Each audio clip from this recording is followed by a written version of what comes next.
I knew my rent was gonna be.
For me, I'm off in the cut, always like a squirrel, looking for a nut. This is up for show, I'm not talking about luck, I'm not talking about love, I'm talking about...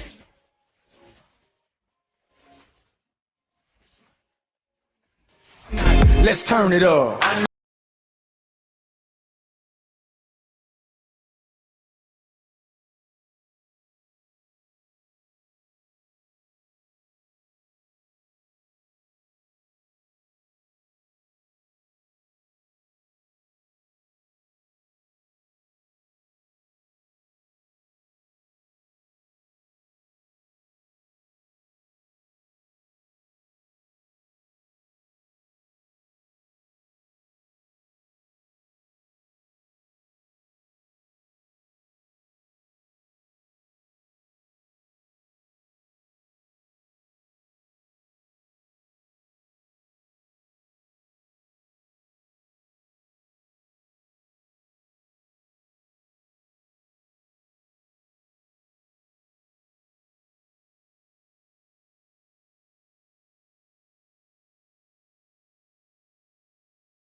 Ready to go when you are.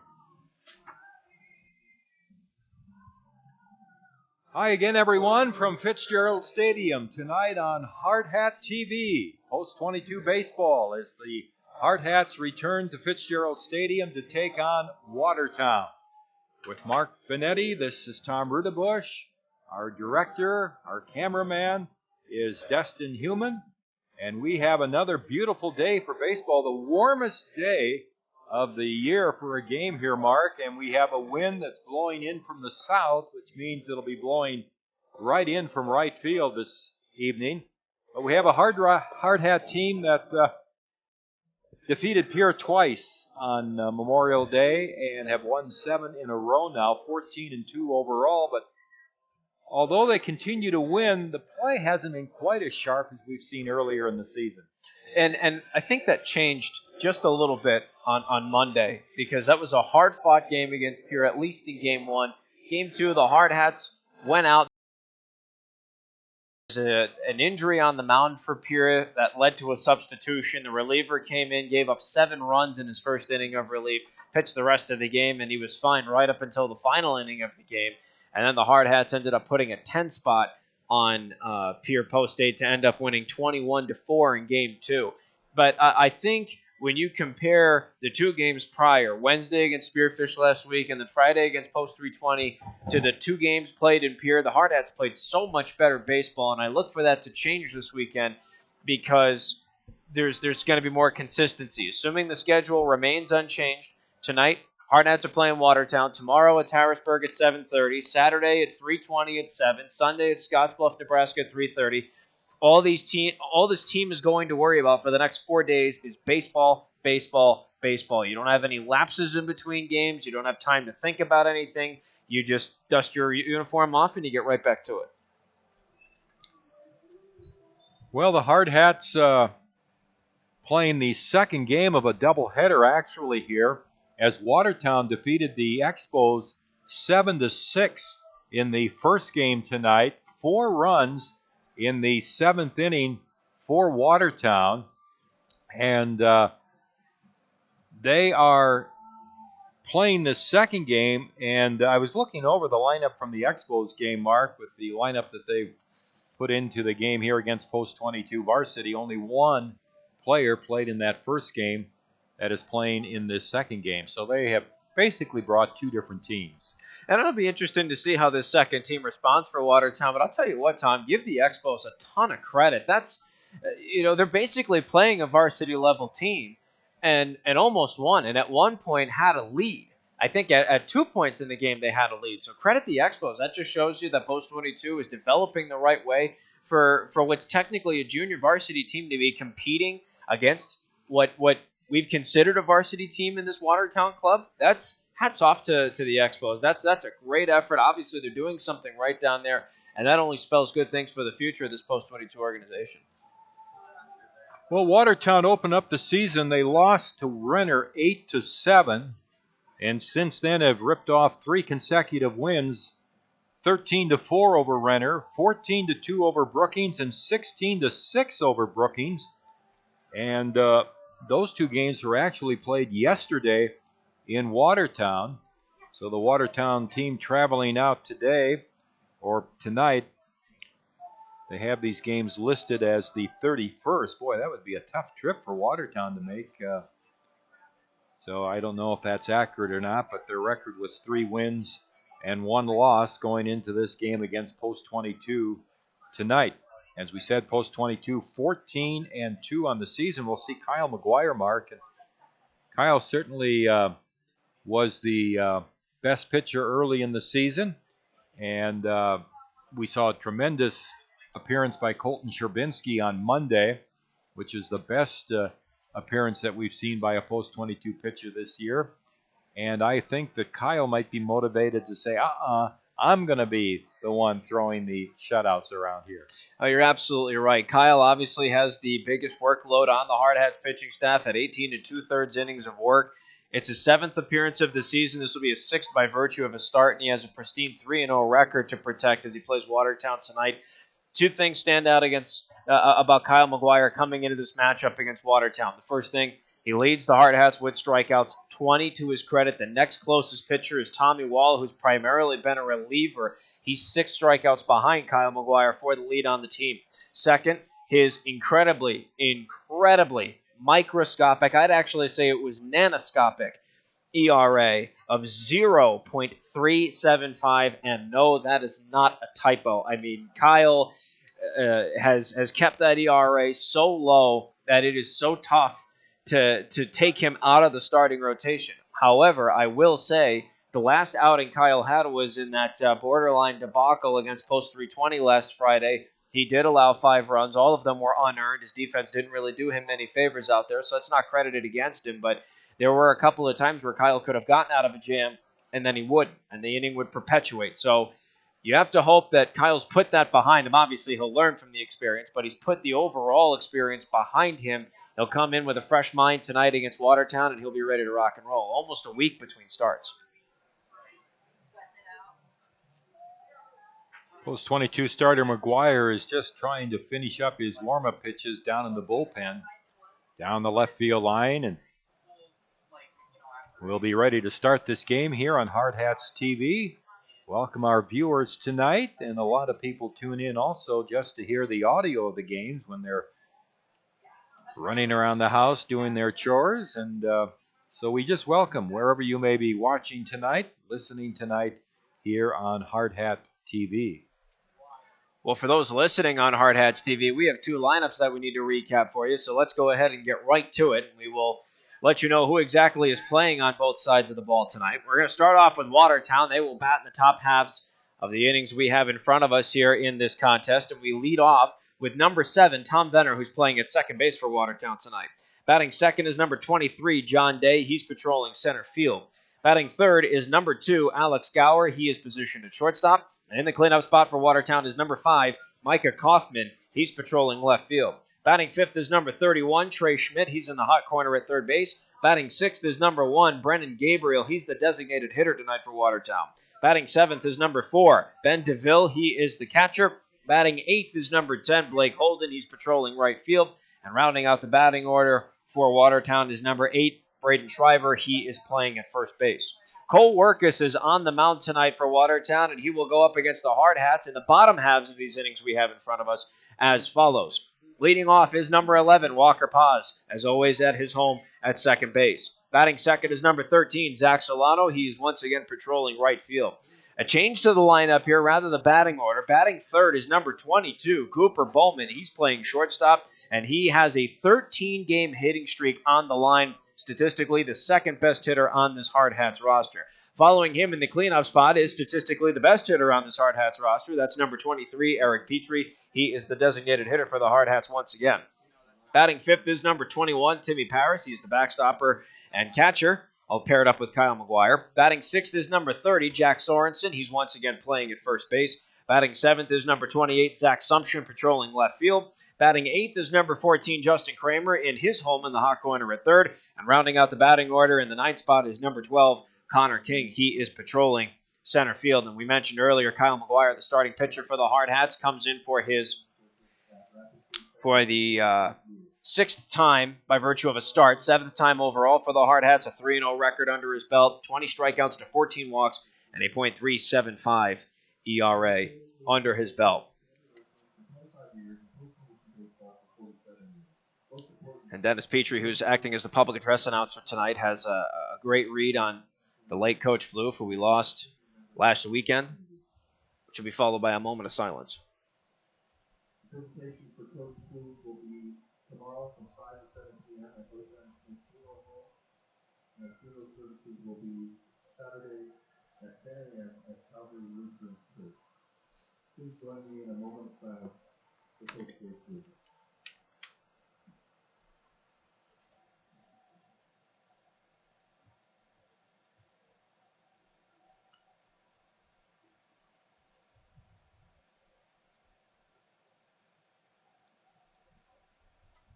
Thank you.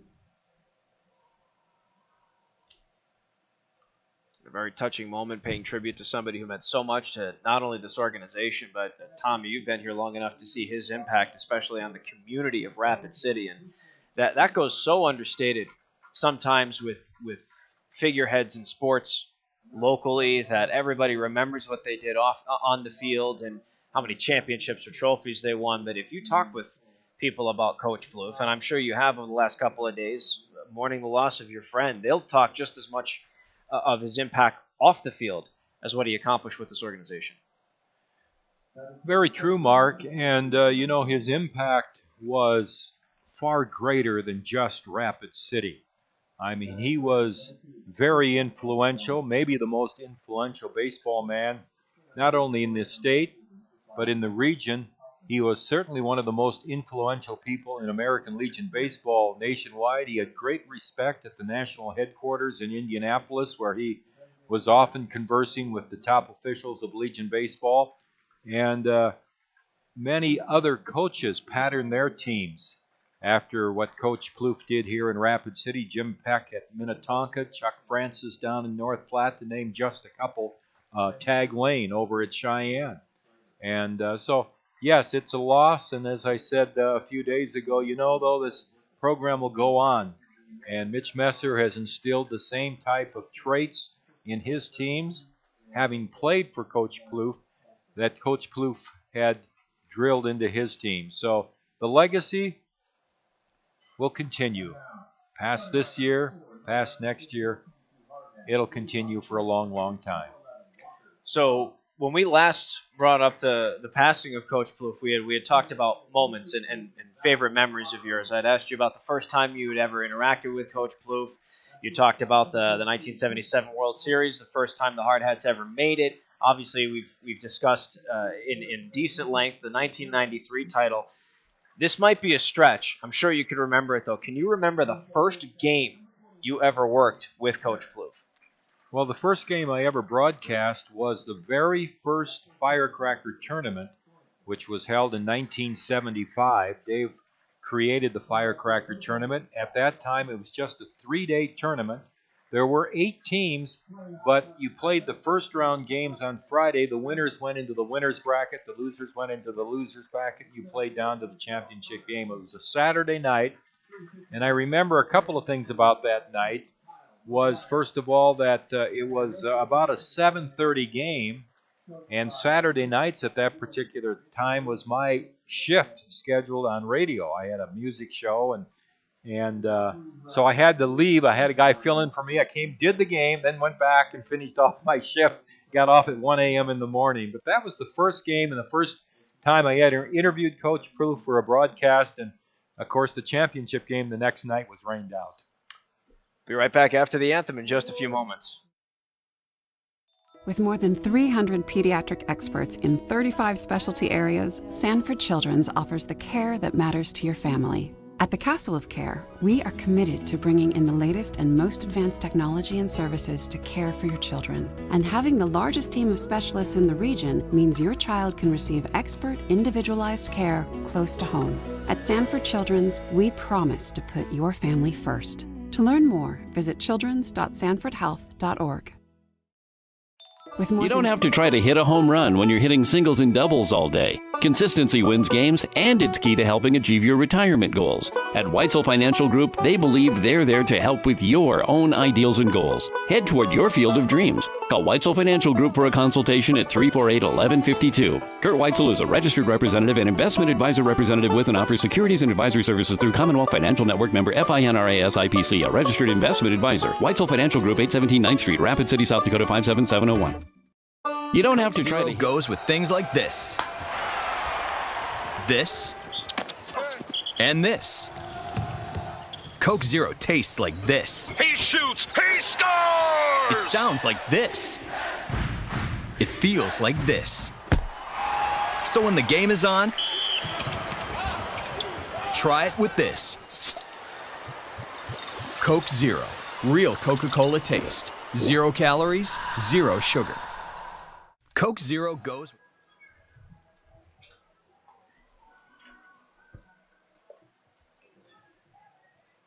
Well, Kyle McGuire takes the mound for Post 22 as Mark gave you his stats, and 3 wins on the season against no losses. And Kyle, for the most part, has pitched very good baseball this season.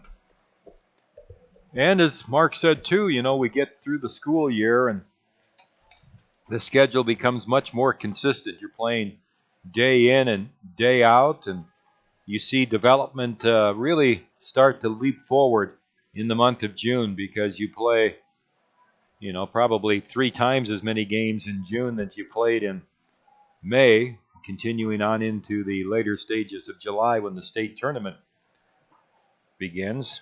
Post 22, by the way, is hosting this year's state tournament here at Fitzgerald Stadium. It's been a couple of years since we've had the state tournament, and it's good to have it back in Rapid City. That's always a fun event, especially when you're at home, because Post 22 has such a great home record over the years. And that state tournament will be held in July. I believe it starts on the 26th.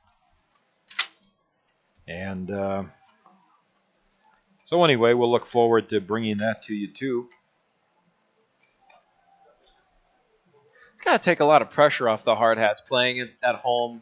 You don't have to worry about going back to a hotel or what you're going to do for a meal or a routine.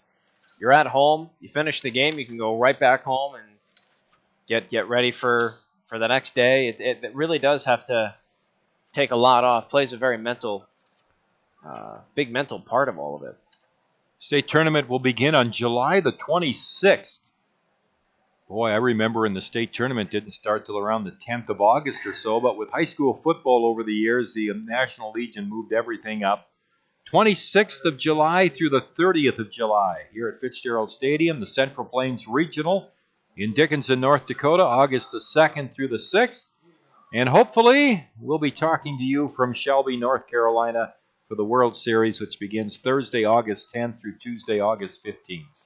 If we make it to Shelby, we're making the drive 45 minutes down south to check out the old stomping grounds. I'm going to give you a grand tour of Charlotte and everything you need to see. Well, I'm not sure you want that. What could be revealed? Watertown's Tom Venner, their second baseman, leads off. A right-handed batter, and the first pitch from McGuire is down low for a ball. And we're underway at 7:30 here tonight. And our game time temperature at 84 degrees under sunny skies. And a fastball misses inside. It's 2 balls and no strikes.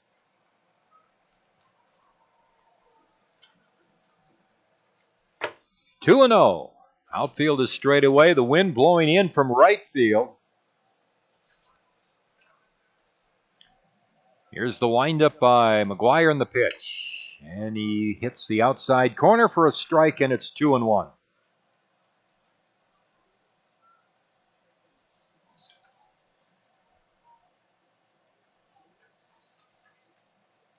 And the pitch. And it's down low in the dirt for ball 3. And the count goes to 3-1. Venner in that leadoff spot. This is his first game with the varsity for Watertown, at least starting. So McGuire behind 3 balls and a strike.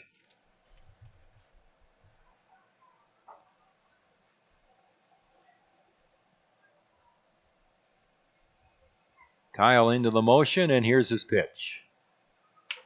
And it's high for ball 4, and it's a leadoff walk for Venner.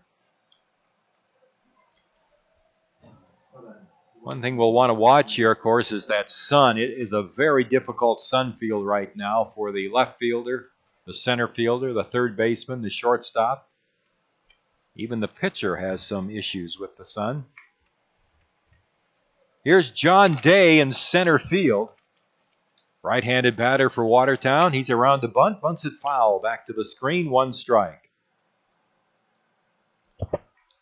Kyle needs to find some control here because now on the season, including that leadoff walk, he's 20 strikeouts to 15 walks, and the Hardhats as a staff, 97 strikeouts to 72 walks. They really need to change that ratio. No balls and a strike. And the pitch. And it's a strike on the outside corner today, and it's 0-2. Sorensen holding with the runner Venner at first base. Kramer at third is up to the edge of the grass. McGuire's jumped ahead a Day here, 2 strikes. Kyle out of the set delivers. Swing and a foul back.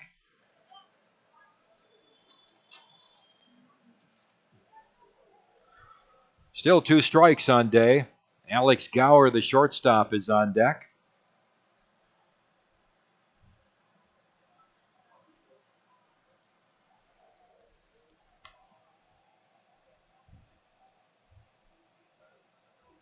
And a throw to first base. And Venner is back. I like the selection of that pickoff there because in this at-bat particularly, Kyle has been in attack mode. He's gone almost fastball every pitch. He's attacked the batter in Day, and now he throws the timing of that attack off with the check to first. And the pitch. Day, it's a ground ball hit to the right of second. Paz over to field. It steps on second through one. Throws to Sorensen for the double play. 4-3 on the double play. Walker Paz. And for post 22, they turn their 17th double play of the season, and there are 2 quick outs here in the Watertown first inning. Something to point out in that double play is something that you constantly talk about. Walker didn't shovel it off. It looked like he could have at one point. He just kept it to himself, kept the play simple, was able to get a great throw off after he tagged the bag.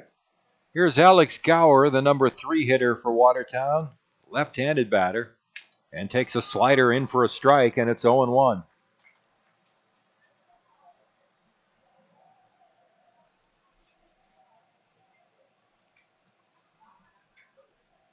Boy, that double play can really change the complexion of any inning. And the pitch hangs low and outside, 1-1 on Gower.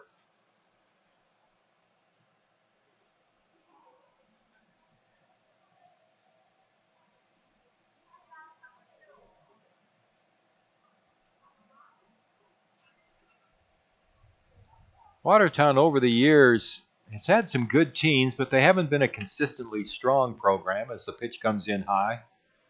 And it's 2 balls and a strike.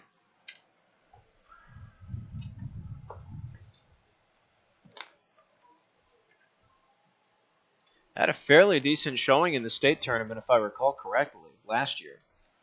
So obviously they're making their strides, which is good. And a fastball too high. And the count runs to 3-1 here on Gower.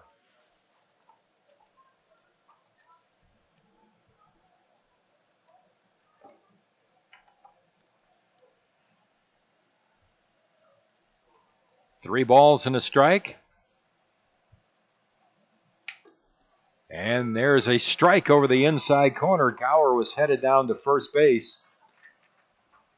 Well, Watertown has won 1 state championship. And you have to go back 86 years for that. 1931, the one and only Watertown state title. 3 balls and 2 strikes in Gower. McGuire's payoff pitch. A chopper hit back towards the mound. And the throw goes to first for the out. Now the umpire has come out and ruled that there has been another interference call on catcher Timmy Paris. Well, you brought this all on by your comment about 3 or 4 games ago that we've never see that. And I think that's the 3rd one we've seen. It's the 3rd one in 3 consecutive days that we've had a baseball game. This is remarkable. 3:20, then I think it was the 2nd game against Pierre, and now 3 times in the last 4 games. Unreal. Micah Kaufman up the left fielder, and it's a foul out of play down the right field line. 1 strike on Kaufman. And the shame of it, too, Tom, is that it came on a 2-strike count. Granted, it was a full count, so either way, 1 pitch still could have sent Gower to first, but 2 strikes there. All you needed was that last one and catcher interference.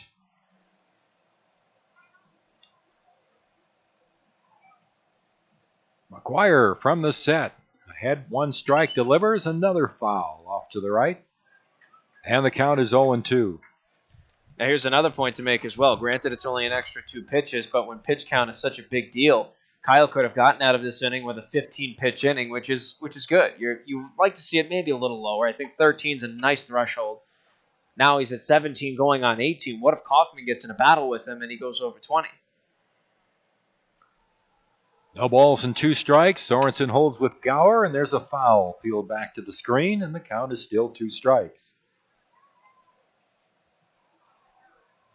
One of the other things we've kind of talked about over the last few games is the inability of post-22 pitchers when they get 2 strikes on a hitter to be able to finish the hitter off with a strikeout.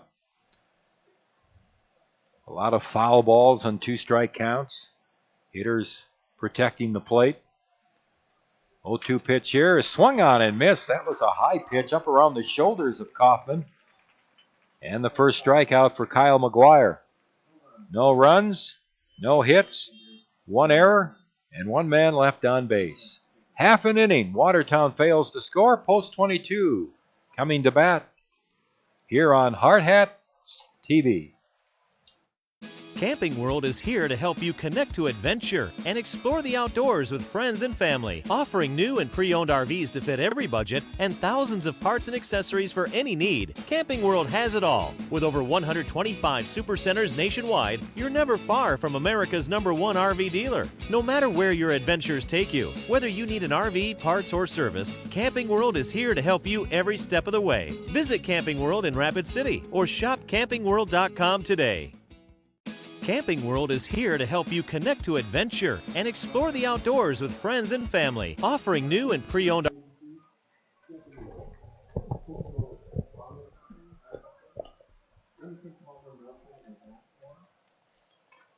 Walker Paz will lead off for post-22 here against the left-hander for Watertown, Cole Workus.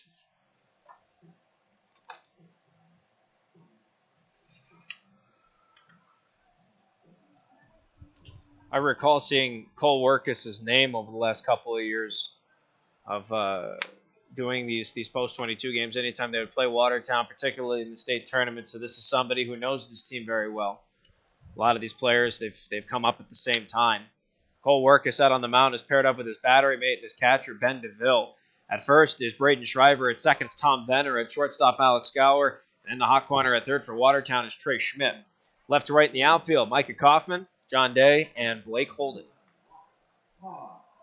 Here's Walker stepping in, hitting .350. 3 doubles, and he's driven in 6 runs.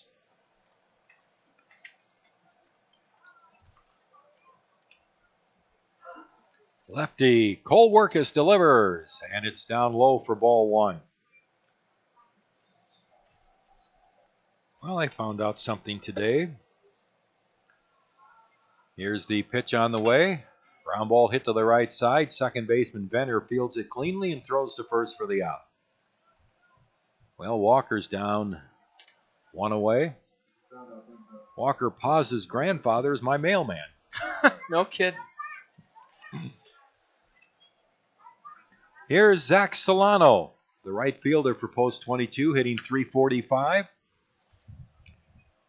3 doubles, 2 triples, 4 homers, and 22 RBIs, and he looks at a strike.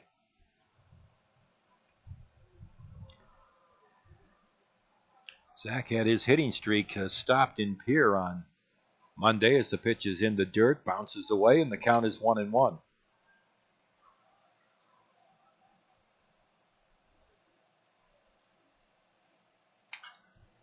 And a foul off to the right, 1-2 on Zach. Something to keep in mind here with a 2-strike count. Zach has 9 strikeouts on the year to 10 walks. 1 ball and 2 strikes to count. Lefty Cole Workus delivers. Breaking ball in the dirt. And it's 2-2. Post-22 averaging 10.9 runs per game going into this evening's contest. They're hitting .331 as a team. Highest has been all year. And there's a strike, a fastball down at the knees. And Solano is rung up. So there's 2 outs in the post-22, bottom half of the first inning. There's no score.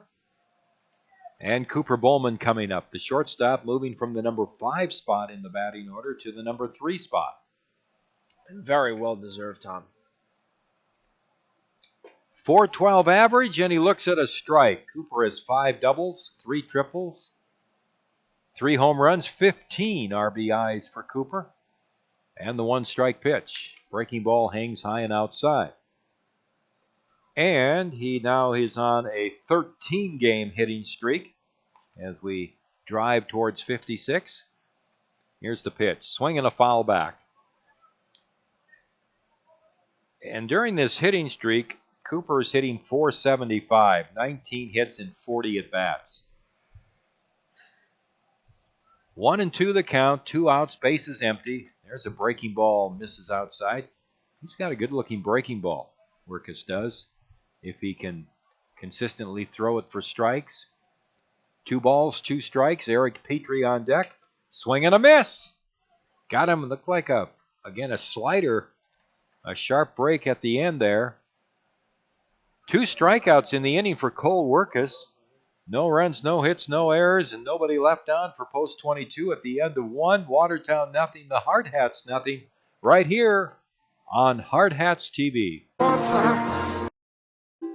Great faces, great places. Wet paint? Yep. And around here, when great places need a little love, great faces band together. Each year, First Interstate Bank employees help local organizations put a fresh coat of paint on homes of those in need. A small gesture, perhaps, but one that puts smiles on faces and strengthens bonds in the places we serve. First Interstate Bank. It's you and I together.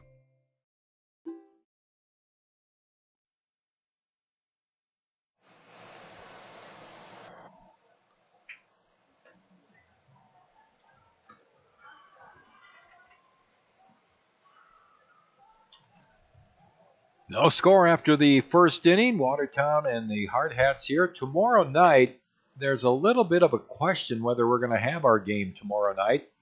Harrisburg was the opponent.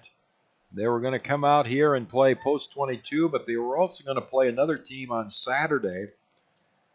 And the other team they were going to play from Douglas High School apparently will not be able to play that game, so Harrisburg didn't want to come out for just one game, although they're trying to work something out. So if we do play, it'll be at 7:30 tomorrow night again. Then on Saturday, it's right across the parking lot. As Mark likes to say, it is the Battle of the Ball fields. Battle at the ball fields. Well, but I thought you were calling it something else. I'm calling it the battle for the parking lot. There, that's what we were looking for. That's what I call it. Trey Schmidt up third baseman hits a high pop-up right near the plate. Timmy Paris throws the mask away. He's right behind home plate and grabs it with the left hand for the out. So Schmidt fouls out to Timmy Paris, 1 away. Here in the top of the second for Watertown. Brennan Gabriel coming up, the designated hitter. Another left-handed batter. And a fastball, good pitch, outside corner at the knees from Kyle McGuire. And the count is 1 strike. Wow, 3, 5, and 6 in the order are all lefties. That's interesting. No balls and a strike. And the pitch. Inside for a ball. And it's 1-1. McGuire had a walk and a strikeout in that first inning. Another man reached on it. Catcher's interference. Strike at the knees, and it's 1-2 on Gabriel.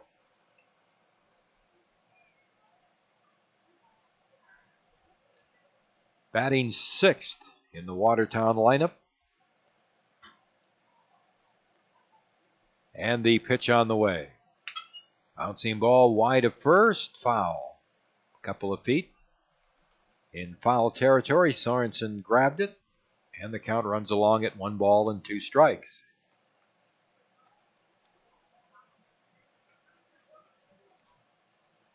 Following that 320 game on Saturday night, that's a 7 o'clock game over at 320 Field here. Then Sunday afternoon, Scotts Plouffe is here for a 3:30 game. Another bouncing foul outside of first. 1-2 still on Gabriel.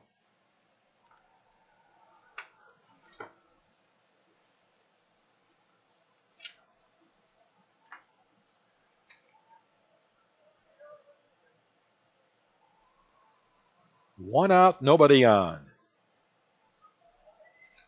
Here's the pitch. Swung on and missed. The ball is dropped by Paris, but he throws down to first base for a strikeout. Second strikeout for McGuire. 2 down here in the second for Watertown. It brings up their catcher, Ben DeVille. Well, it looks like in this frame, Kyle's settled in. It's very easy to have a one-pitch at-bat and say somebody settled in, but he comes back with the strikeout, next guy up. Here's a bouncing ball. 2-hopper out to Paz at second. A step to his right. He fields it and throws to first for the out.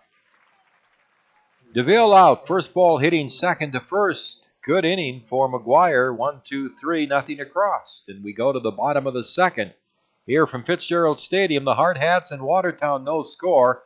Eric Petrie will lead things off for Post 22, and we return right here on Hardhats-TV. Trusted Choice Insurance agents are independent agents. I pledge to be your guide, not only to insurance, but to insurance companies. They don't actually work for any one insurance company. And to use my independence to identify the coverage that's best for you. This means they can customize policies from several companies in ways that other agents just can't. And they commit to that. And I pledge. In writing.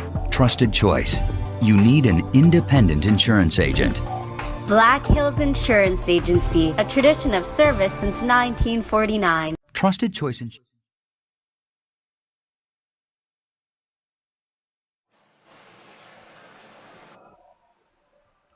Eric Petrie, Timmy Paris, and Jack Sorensen to face lefty Cole Workus, who had a 1-2-3 first inning against the Hardhats. He had 2 strikeouts.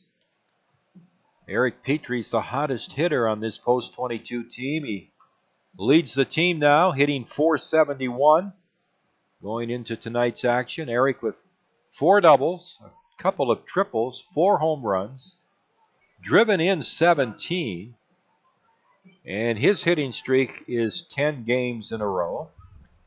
And during that time, he's batting .514, 18 hits in 35 at-bats, and he's hit all 4 of his home runs during this 10-game streak. Speaking of home runs, Jack Sorensen's in the hole. He has 2 of them this year, and they're both grand slams. And the most recent one he hit in Pier was off the very first pitch he saw, and it was actually the last pitch he saw in his strings at the plate. Workus delivers, and a foul back and out of play by Petrie. 1 strike. Well, that's one of the statistics that Post 22 has really had a dominance over their opponents so far through the first 16 games. And a let-up is in for a strike, and it's 0-2. 16 home runs for the Post 22 team, just 2 by the opponents so far. 0-2 pitch. Breaking ball hit right past the mound and on into center field, a base hit.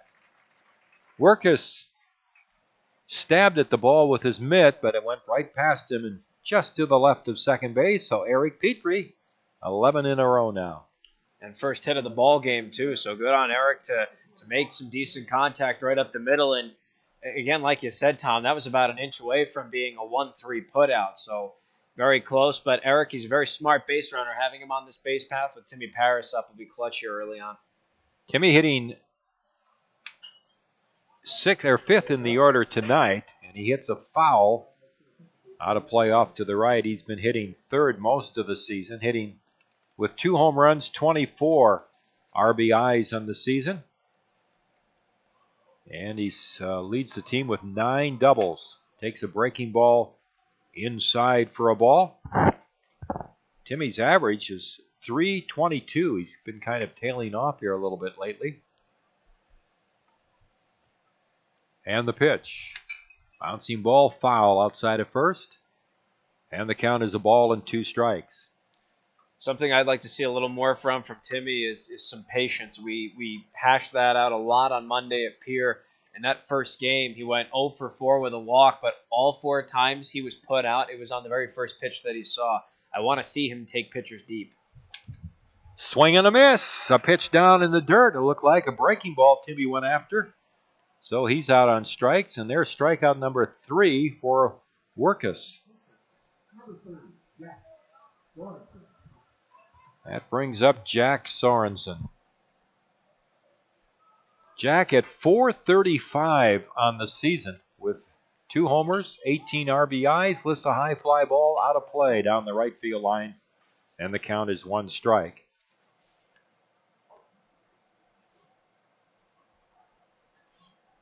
Jack on the season has 10 hits and 24 at-bats. And as Mark said, both of his home runs, grand slams.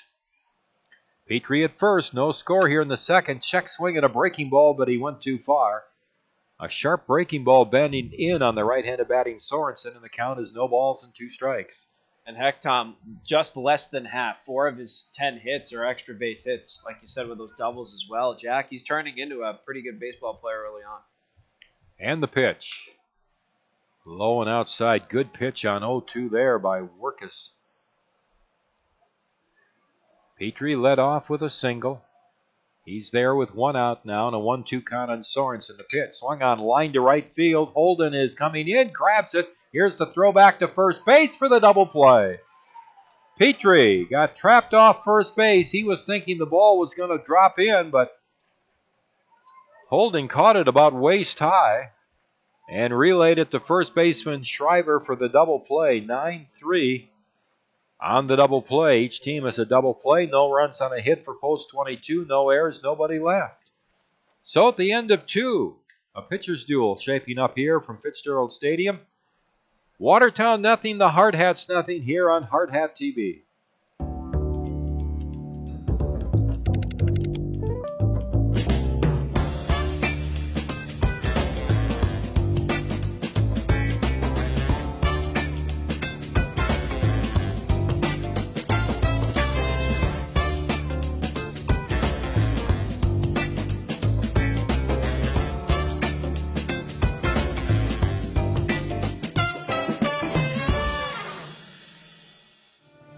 Why do so many business people trust us? Well, we're pretty nice folks, of course, and we really know our stuff. Black Hills Insurance, a tradition of service since 1949.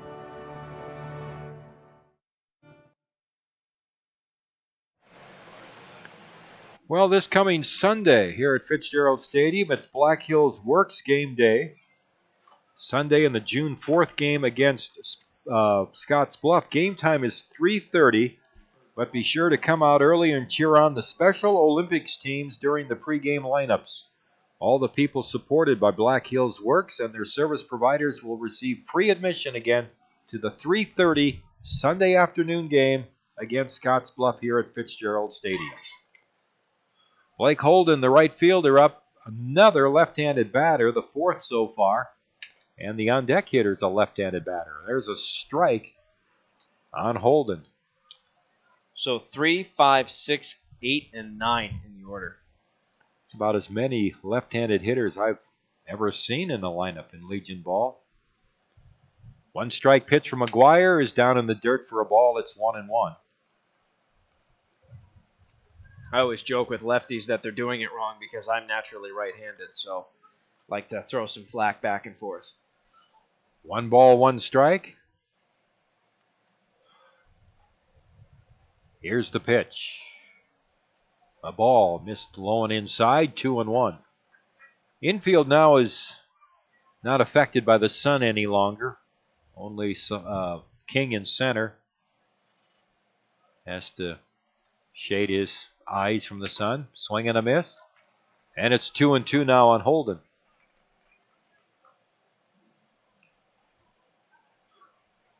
Wind still whipping in, though, out of the south. Right in from right field.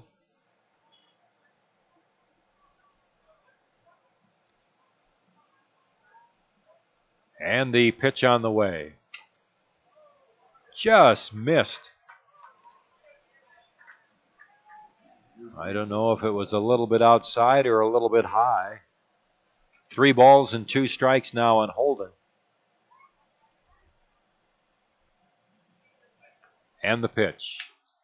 Strike 3. Holden was headed down to first base.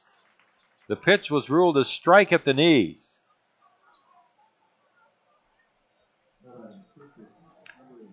In all honesty, I think the pitch before that looked more of a strike than that particular one did. Certainly Holden thought so. He thought it was a ball. Third strikeout for McGuire. Here's the number 9 hitter, Braden Schreiber, the first baseman. He rolls one wide of first base. Sorensen fields it. Underhand toss to the pitcher McGuire for the out, and they're 2 down. Gotta say, Tom, I really like what I'm seeing from Jack Sorensen at first. It's not often he's played the position. He's got more playing time over there the last couple of games, and I know he has Will Moore and Luke Ferdinand to rotate with, but I really like what I see from Jack at first. So that'll bring up the leadoff man, Tom Venner, the second baseman, who drew a walk for McGuire in the first inning. Here's Kyle's pitch. Swung on, driven to right field. Solano is there, a couple of steps towards the foul line, and makes the catch. Another 1-2-3 inning for McGuire, who's retired 7 in a row. We head to the bottom of the third inning. Hardhats nothing and Watertown nothing here on Hardhats-TV. RVs to fit every budget and thousands of parts and accessories for any need. Camping World has it all. With over 125 supercenters nationwide, you're never far from America's #1 RV dealer. No matter where your adventures take you, whether you need an RV, parts, or service, Camping World is here to help you every step of the way. Visit Camping World in Rapid City or shop campingworld.com today. Camping World is...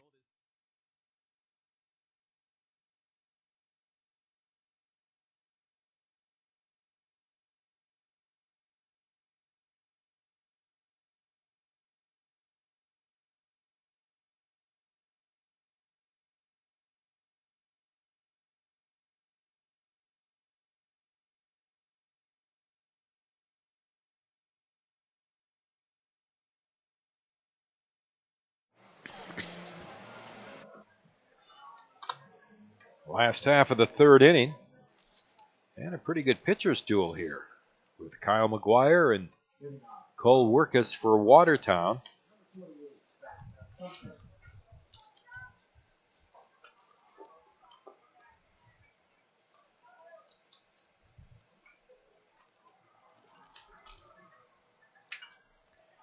Zach Sumption up, and he hits a foul, 1 strike. Zach, 357. Done a good job since he was called up from the Expos very early in the season. And he hits another foul, backing out of play. 2 strikes.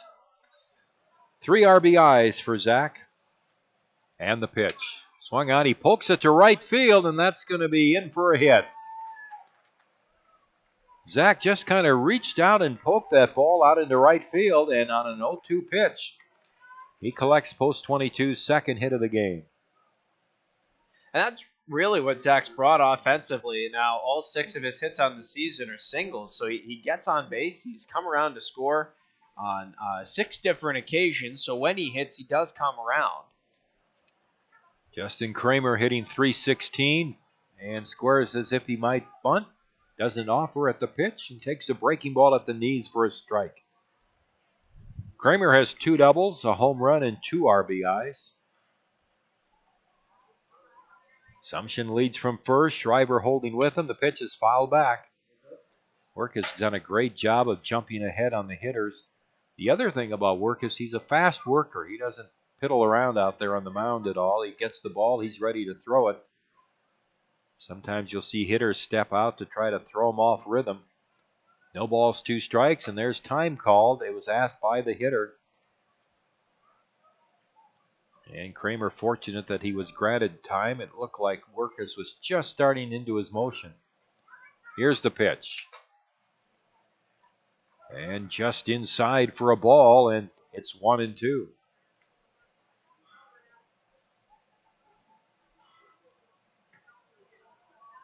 Assumption with a leadoff single is going. The breaking ball is in there for strike 3. The throw to second is not in time. Well, Kramer took a called third strike. That's the 4th strikeout for Workus, but Assumption is able to steal second base. Pretty good throw down there by DeVille, the catcher. But Assumption did get a good jump. So he's at second now with 1 out, and here's Connor King, the center fielder, and he looks at a pitch inside for ball 1. As a team for the Hardhats, that's now 42 stolen bases on the season, hovering around a 900 stealing percentage successfully. 1 ball the count, and the pitch is up and in, and it's ball 2. 2 balls and no strikes. And a strike, and it's 2-1.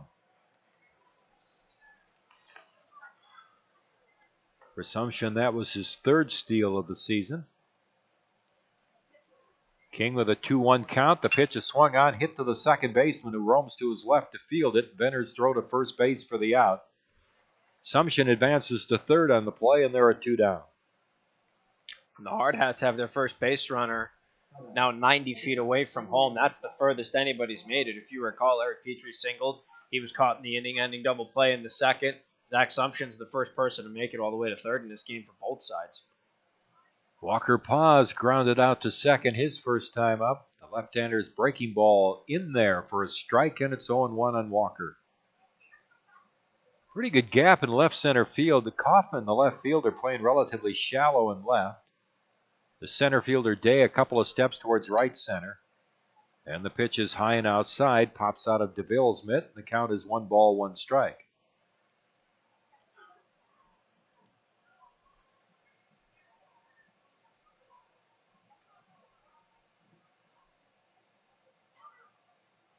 And the pitch.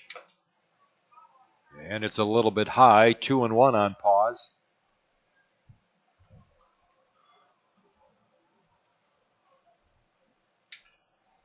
And a foul, and the count is 2-2.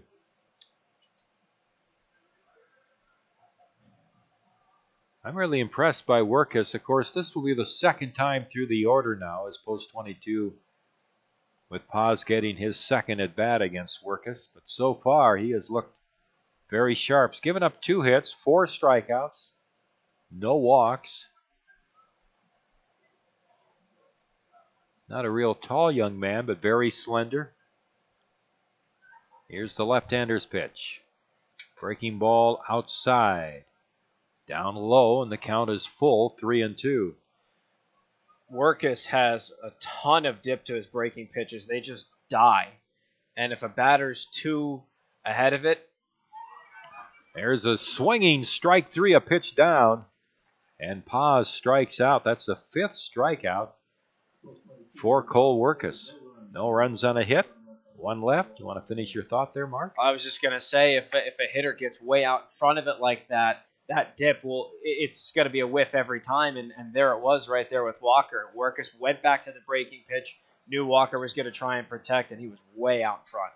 So no score through 3 innings here. Mark will take over here on the top of the 4th inning. You're listening and watching Hardhat-TV. Things like this. This. And this. Coke Zero tastes like this. He shoots! He scores! It sounds like this. It feels like this. So when the game is on, try it with this. Coke Zero. Real Coca-Cola taste. 0 calories, 0 sugar.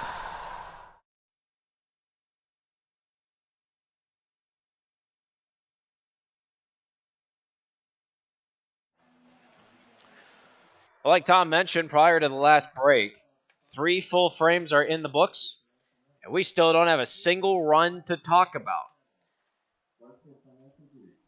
And not too many statistics to talk about, to be perfectly honest. Quick look at the scoreboard for Watertown: no runs, no hits, no errors. And for Post 22, no runs on 2 hits with 1 error. They've only had 2 base runners the entire night. One of them was in an inning-ending double play. The other made it all the way to third, and Walker Paz struck out. So that ended that threat. Kyle McGuire back on the bump for the Hardhats. He'll take on 2, 3, and 4 in the Watertown order, and his first pitch to number 2 in the order, John Day, is fouled. Day starts behind 0-1. He grounded into a 4 unassisted 3 double play back in the top half of the first.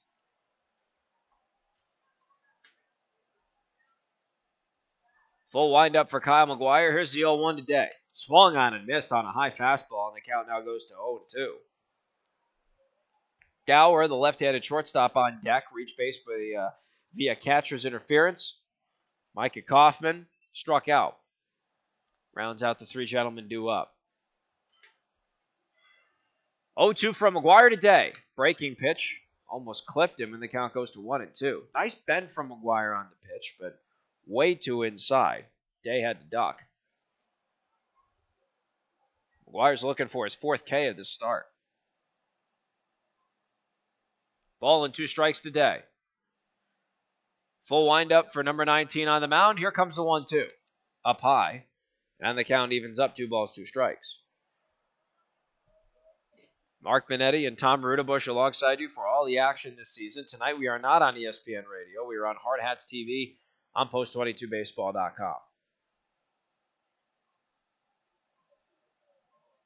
Here comes McGuire, 2-2. Swung on and fouled, and Day will stay alive.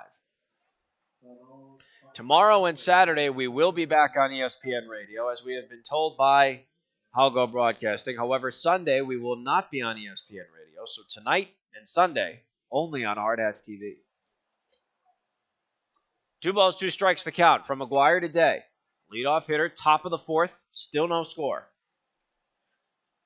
Here comes the 2-2. High and away, and the count goes full. So Day, who at one point in this at-bat was behind 0-2, is now looking at a payoff pitch. Only the 3rd one McGuire's had to throw in this contest. He takes a deep breath on the mound, starts his motion, payoff pitch to Day, rides inside for ball 4. So Day draws a leadoff walk. Just the 2nd walk issued by McGuire, and the 2nd also in the leadoff position. That's going to bring us to Alex Gower, the shortstop. So Gower, the left-handed hitting shortstop in the 3 spot in the order, now has a man on first, and no one out here in the top of the 4th. McGuire now will pitch from the stretch. Looks into Timmy Paris for a sign, and he gets it. First pitch to Gower. Swung on, and that's ripped foul opposite field. Down the 3rd baseline and out of play, and the count starts off 0-1 to Gower. Gower reached on an error. It was a catcher's interference. It was assessed to Timmy Paris. That was back in the top half of the 1st, and it came with 2 outs. Gower calls for time, so McGuire will step off the rubber and reset.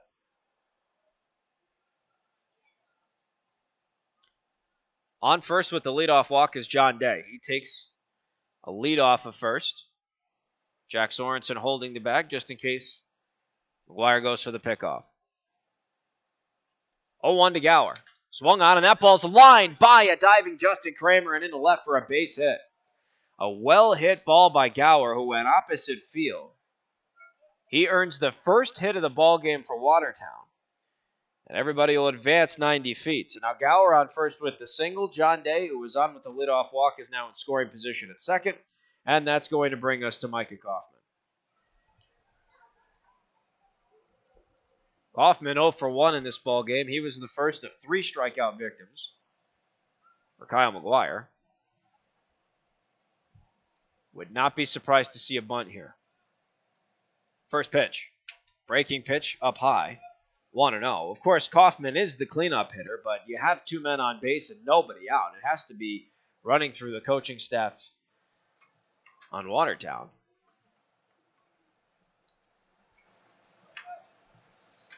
Ball and no strikes to count. 2 men on first and second, no one out. Next pitch, that ball is swung on and hit high in the air to right center field. It's got some legs all the way to the wall. Making the catch is Connor King. My goodness, tagging up from second and going to third is John Day. And now it's men on the corners with one out here in the top of the fourth. It'll bring up the left-handed hitting Trey Schmidt. And Connor King must have twin turbos hidden in his cleats because he was on his horse and made a great catch in right center.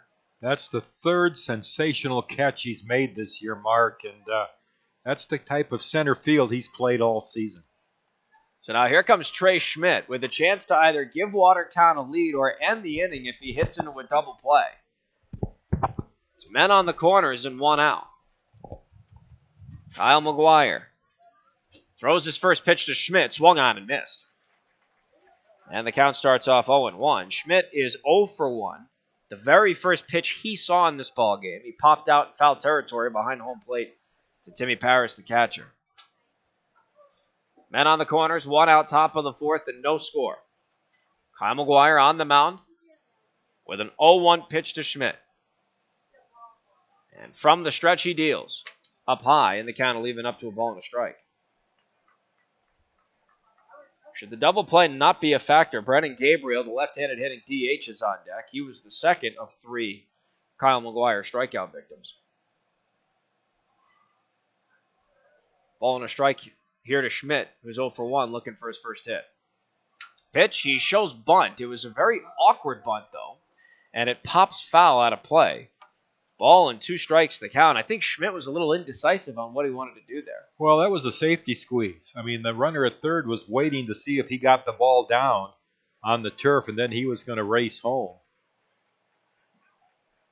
You don't see that a lot anymore. You see the regular squeeze where the runner breaks for the plate, but that was the old safety squeeze there. Ball and 2 strikes the count. McGuire looking for his 4th K. 1-2. Breaking pitch up high, and the count evens up at 2-2. The 4th strikeout of McGuire, should he record it in this at-bat, would bring up Brennan Gabriel. If the ball's put in play and it results in a double play, the Hardhats will go to the sticks in the bottom of the 4th. Solano, Bowman, and Petrie do up. 2-2 for McGuire. Swung on and just fouled. And the count holds at 2-2.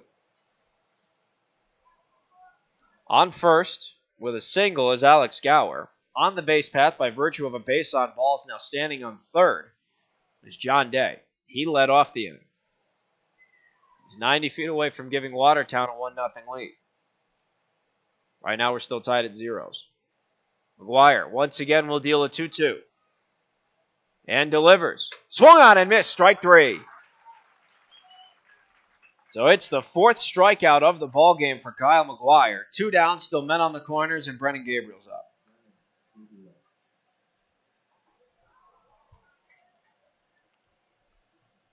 Gabriel 0 for 1 we were talking about earlier, one of now 4 McGuire strikeouts. Men on the corners, 2 outs. Still no score, top of the 4th. First pitch, swung on and missed. And Gabriel starts behind 0-1. If Gabriel gets on the base path, Ben DeVille's on deck. Should he end the inning, Zach Solano will lead off the bottom half of the 4th. 0-1 from McGuire. High fastball. Runner goes. It's a defensive indifference, and Timmy Paris airmails it into center field. Coming from third to score on the play is Day, and safe at third is Gower. And a miscue gives Watertown a 1-0 lead.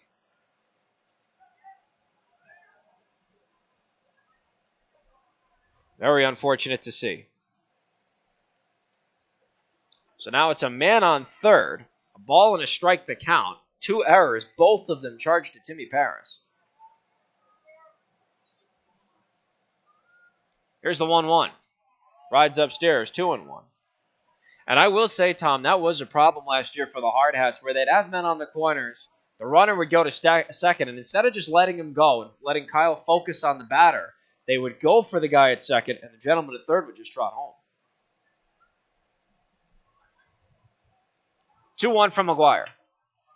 Misses low, and the count now goes to 3 balls and a strike. And I'm not sure exactly what they were doing defensively. A lot of times you'll see the shortstop come in front of the bag right on the edge of the grass, about 10, 12 feet, and cut that throw off and watch that man at third. 3-1. Misses just high for ball 4. So it's the third walk of the ball game for Kyle McGuire. Once again, men on the corners for Watertown, who now holds on to a 1-0 lead. It's going to bring us to Ben DeVille, the catcher, who's 0 for 1, and we have a quick conference out here on the mound. And again, very unfortunate to see how that all happened there, Tom, because to your point, that shortstop will cut the throw off. If the runner goes from third to home, that's an easy throw to make. 9 times out of 10, that run will be out unless he has jets turned on. But it's just an unfortunate miscommunication, and it didn't help, obviously, that Timmy overthrew both Walker and Cooper at second and short, respectively, by quite a margin. So now Ben DeVille, the catcher's up. He's 0 for 1. He has men on the corners and a 1-0 lead to try and expand with 2 outs here in the bottom of the 4th. Kyle McGuire, 4 strikeouts to 3 walks in this start so far. First pitch. Swung on, and that ball's popped up. Left side of the infield. Underneath it is Justin Kramer at third. He's tracking, flashes the leather, and he makes the catch, and that will end the frame. So for Watertown, it was 1 run on a hit with 1 error. Once again charged to Timmy Paris. 2 men left on the base path, 190 feet away from home. And at the end of 3.5 innings of play, officially half this game has been played. Watertown strikes first. They have a 1-0 lead. Due up for the Hardhats in the bottom of the 4th. It's Zach Solano, Cooper Bowman, and Eric Petrie. You're watching and listening to Hardhats-TV. We'll be back in just a moment. Great faces, great places. Wet paint? Yep. And around here, when great places need a little love, great faces band together.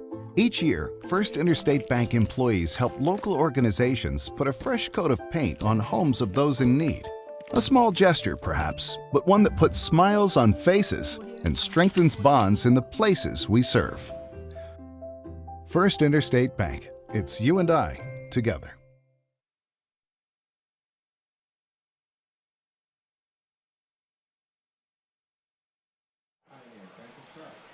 Well, now the Hardhats transition from defense to offense. And it's Zach Solano, Cooper Bowman, and Eric Petrie who will lead the charge here. In the bottom half of the 4th, the Hardhats now trailing 1-0 as we approach halftime, if you will, of this game. 3.5 innings out of 7 in regulation played. Numbers across the board for Watertown, it's a run on a hit with no errors, but the Hardhats, no runs on just 2 hits. But those 2 errors are costly, and like we mentioned, Tom, the second one led Watertown to take the 1-0 lead. Yeah, unearned run against Kyle, and I was just going to check here how many runs he's given up on the season, and then check and see how many of those runs have been earned so far. Coming into the game, he had given up 6 runs, 1 of them earned. So now 7 runs and 1 earned run against him.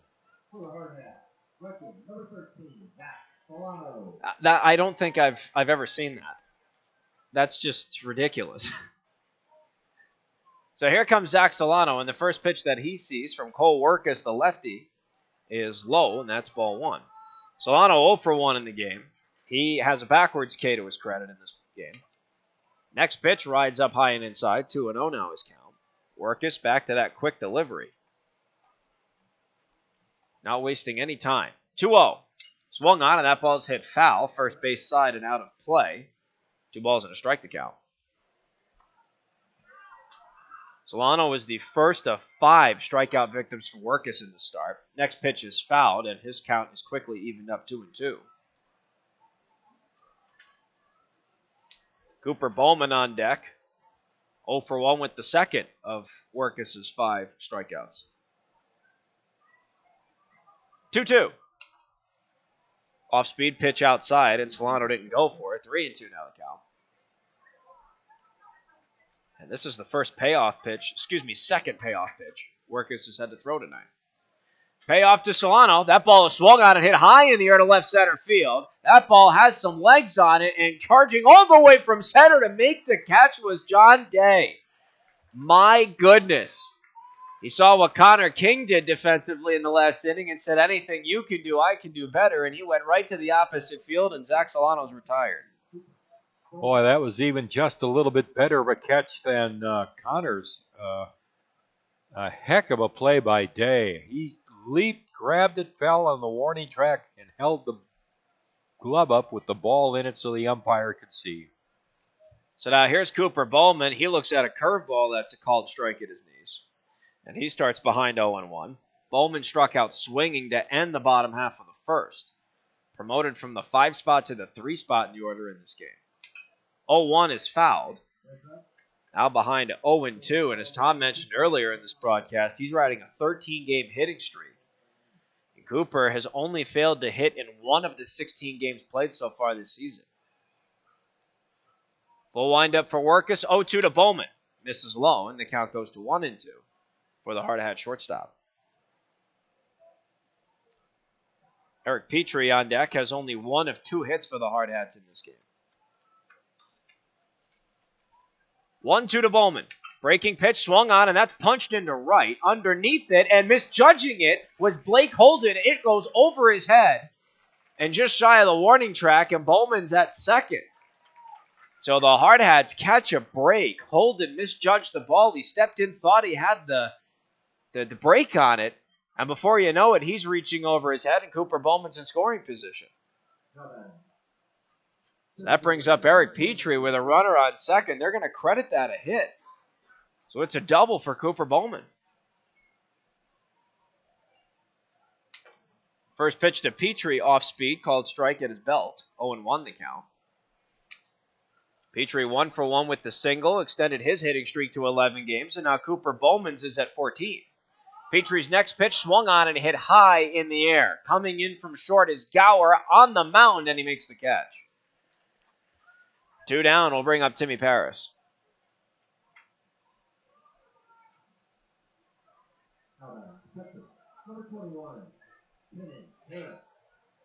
So Timmy Paris comes up.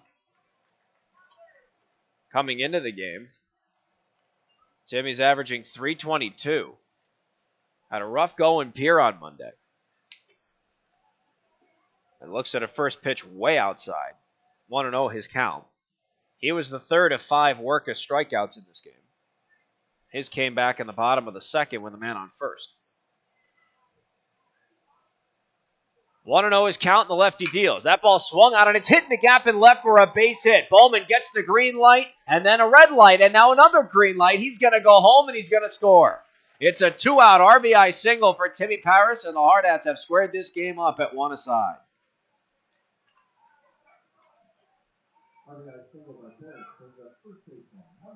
Bowman looked like he was doing the hokey pokey down the third base line. Do I go? Do I stay? What do I do? And the ball was bobbled in left field, and he took the chance to go 90 feet for the score. So now here's Jack Sorensen, as the Hardhats have answered. First pitch he sees is low and inside for ball 1. And in all fairness, Workus should have been out of this inning with that ball. Hit the right field, should have been caught. And he should never have been having to pitch to Timmy Paris. Here's the 1-0. Sorensen fouls it. Count evens up to a ball and a strike. Yeah, because if Bowman was registered out, Petrie could have technically been the third and final out. It's a wonder they didn't charge that an error on Bowman's hit. 1-1, breaking pitch, called a strike at the knees of Jack Sorensen. A ball and 2 strikes now is count. Zach Sumption in the on-deck circle should Jack Sorensen keep the inning going. Paris leads off at first. 1-2. Misses inside, and Paris is going to take off for second. And he is up easy, as they call from the dugout. So Paris now in scoring position. 2 balls, 2 strikes to count to Sorensen. He's looking for his first hit of the ball game, 0 for 1. Flew into an F9-3 inning-ending double play. 2-2 misses way outside, and that bat rested on Sorensen's shoulder. Count is full for the Hardhats first baseman.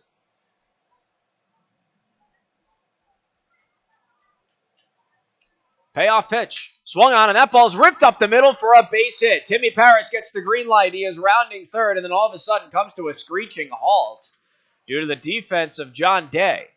So everybody will only advance 90 feet. Timmy Paris now 90 feet away from home on third. Jack Sorensen with a 2-out single. And that's going to bring us to Zach Sumption with men on the corners here in the bottom of the fourth. And what's a tie ball game?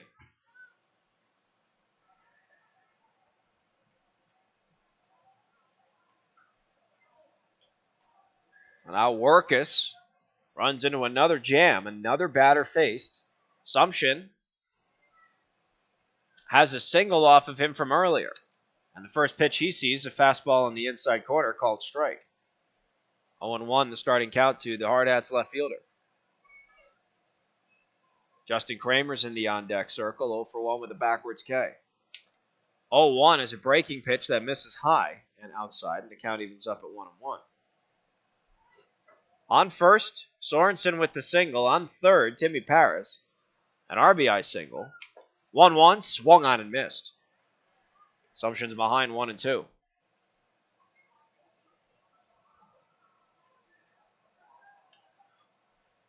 If Sumption's the final out, it's 8-9-1 for Watertown at the top of the fifth. 1-2 is fouled, and Sumption stays alive. And of course, 8-9-1, Blake Holden, Braden Shriver, and then back to the top to Tom Benner. 0-3 with the walk are those gentlemen combined.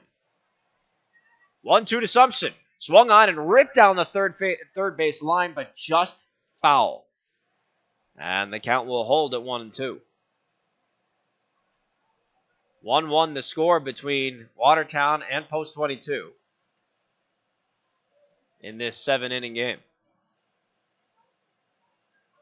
Ball and 2 strikes to count. Workus deals to Sumption. Swung on, and that ball's hit high in the air to right. It has some legs. Blake Holden tracking. Seems like he's underneath it, just shy of the warning track, and he makes the catch to end the bottom half of the fourth. Well, the Hardhats strike back. It's 1 run on the power of 3 hits. No defensive errors were charged to Watertown. 2 men were left on the base path, 1 90 feet away from home. 4 frames are in the books, and the Hardhats respond to Watertown's call. We are tied at 1. We'll be right back with the top of the fifth here on the official web stream of the Hardhats on Hardhats-TV on Post22Baseball.com. Insurance agents are independent agents. I pledge to be your guide, not only to insurance, but to insurance companies. They don't actually work for any one insurance company. And to use my independence to identify the coverage that's best for you. This means they can customize policies from several companies in ways that other agents just can't. And they commit to that. And I pledge. In writing. Trusted choice. You need an independent insurance agent. Black Hills Insurance Agency, a tradition of service since 1949.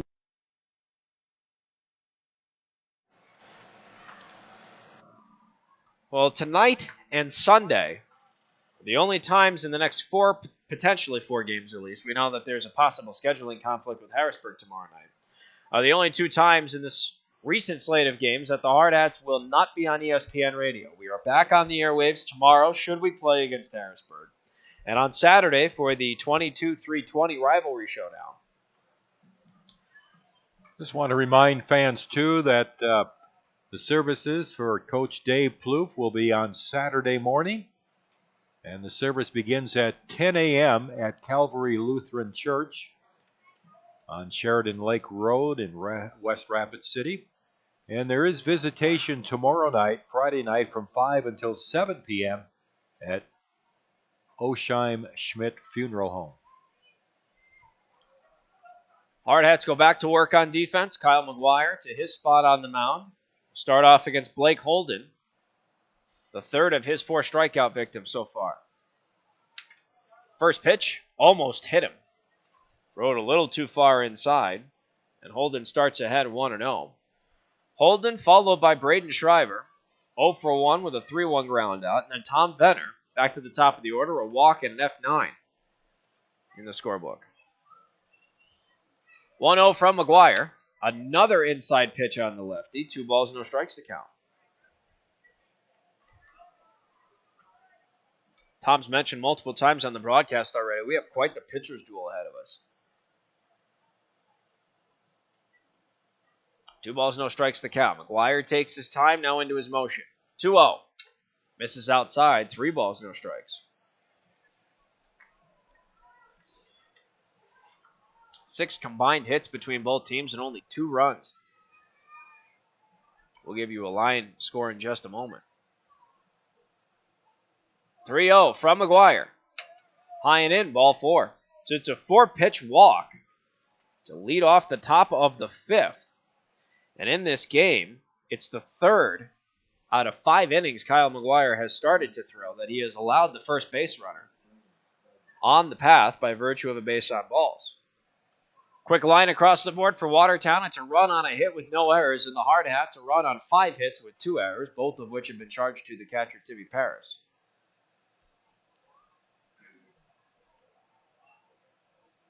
Check down to first is low, and it goes through the legs of Sorensen, but hanging tight to first is Blake Holden. So the Hardhats got away with one there. Holden wasn't tangled trying to get up. That's a runner in scoring position. So now Braden Shriver, the left-handed hitting first baseman's up. 0 for 1 with a 3-1 ground out under his belt. He shows bunt. Kramer comes in from third to charge. Now he pulls back, and it's a called strike on the inside corner. 0-1 the count.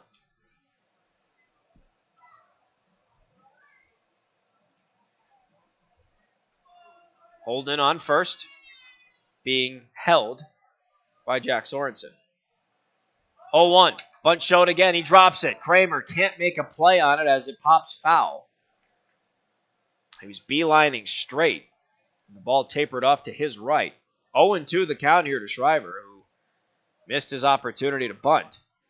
Unless he's feeling incredibly lucky with a true strike count.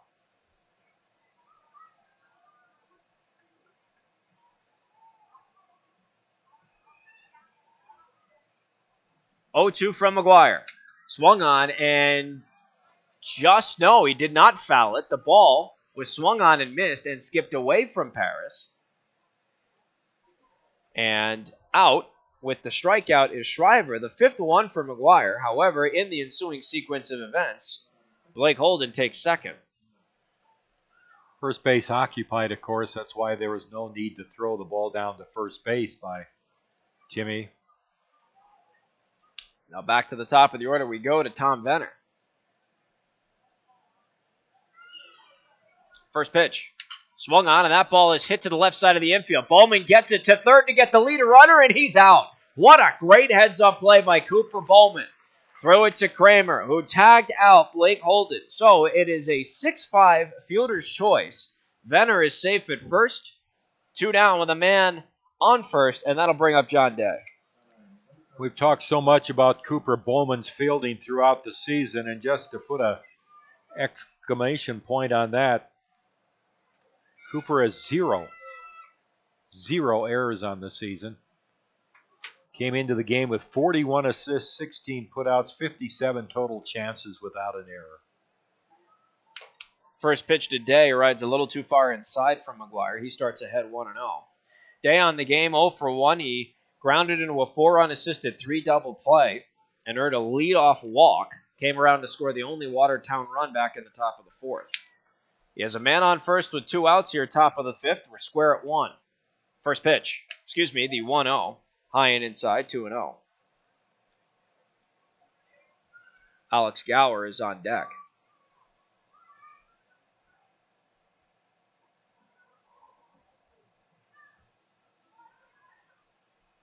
McGuire checks first. That's where Venner occupies. A check to first, not there in time. And this time Sorensen caught it. The prior attempt was through his legs. 2 balls, no strikes to count here today. McGuire trying to end the inning, bring up Kramer, King, and Paz in the bottom half of the 5th. 2-0, swung on and missed. 2 balls and a strike to count today. Day had a sensational defensive play in center field earlier on a well-hit ball by Zach Solano in the bottom half of the 4th. 2-1. Swung on, and that ball is hacked high in the air, foul territory first base side. Sorensen is called off by Paz, and the ball rolls to the fence. Paz with a dangerous slide, but he did not collide with the wall, so he's okay. And the count evens up 2-2. Jack lost that ball. He put his glove out like, where is it? He was about 10 feet from the fence. The ball actually landed right at the base of the fence, running down the right field line, down from the dugout. 2 balls, 2 strikes the count. McGuire looking for his 6th strikeout of this ball game, which will transition the Hardhats to offense. 2-2. Rides upstairs, and the count goes full. McGuire going to the fastball. If Day walks, the left-handed hitting shortstop Alex Gower's on deck. Singled the last time he was up. McGuire can get the out. It'll be 8-9-1 due up for the Hardhats. Payoff pitch. Missed just barely. Ball 4. So the inning will continue, and now Alex Gower comes up. He's reached on a catcher's interference, and he has singled and been stranded at third.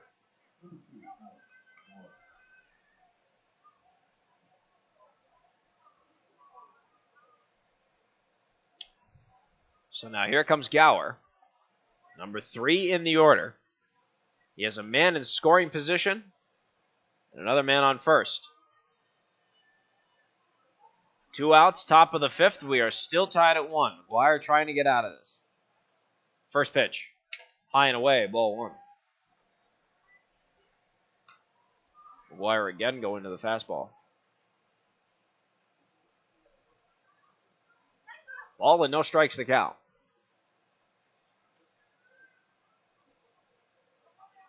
Infield is at a normal depth. Just trying to end the inning. 1-0. That's a called strike on a fastball outside corner to Gower. Count evens up at 1-1.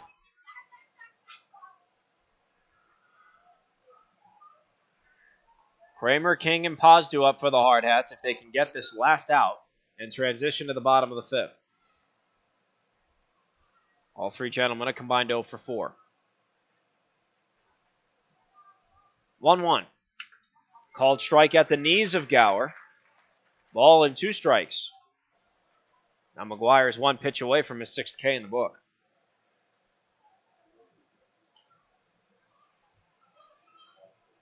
One and 2 the count. Men on first and second for Gower. Watertown trying to take the lead. Currently tied with the Hardhats at 1.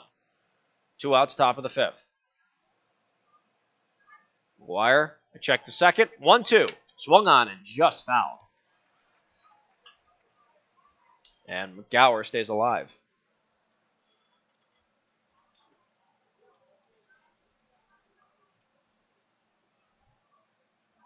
Standing on first, John Day, he walked. On second, Tom Venner reached the base path on a fielder's choice.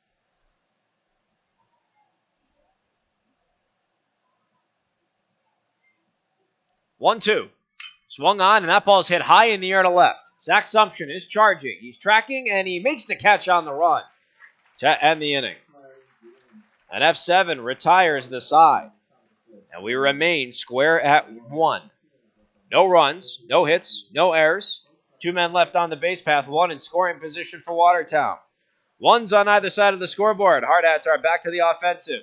Justin Kramer, Connor King, Walker Paz due up. We'll be right back here on the official radio home of Post 22 Hardhats Baseball, but tonight it is just Hardhats-TV, our streaming service on post22baseball.com.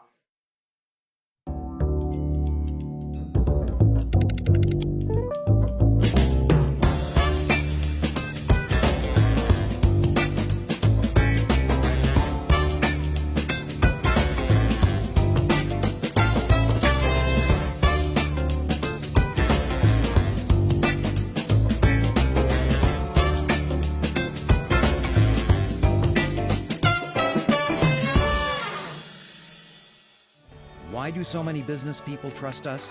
Well, we're pretty nice folks, of course, and we really know our stuff. Black Hills Insurance, a tradition of service since 1949.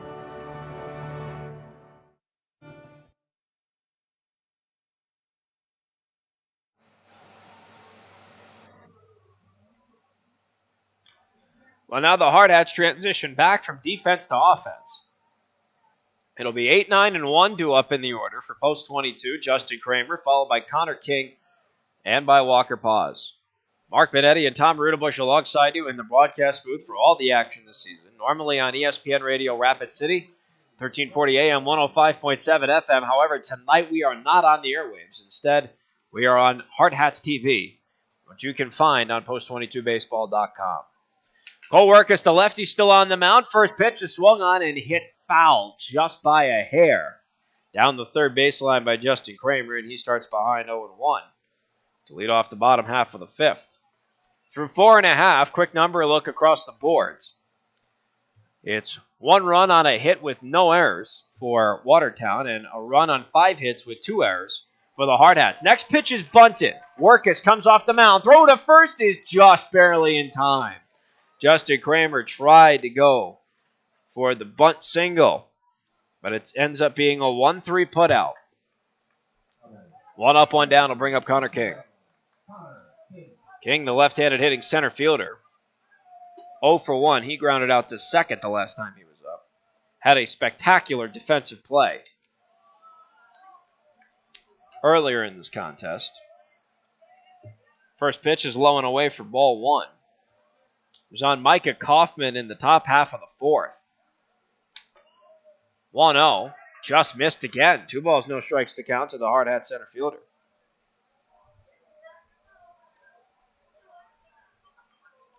2-0 from Workus. Next pitch missed low and away on an off-speed pitch, and now it's 3-0. King's a pitch away from a free trot to first.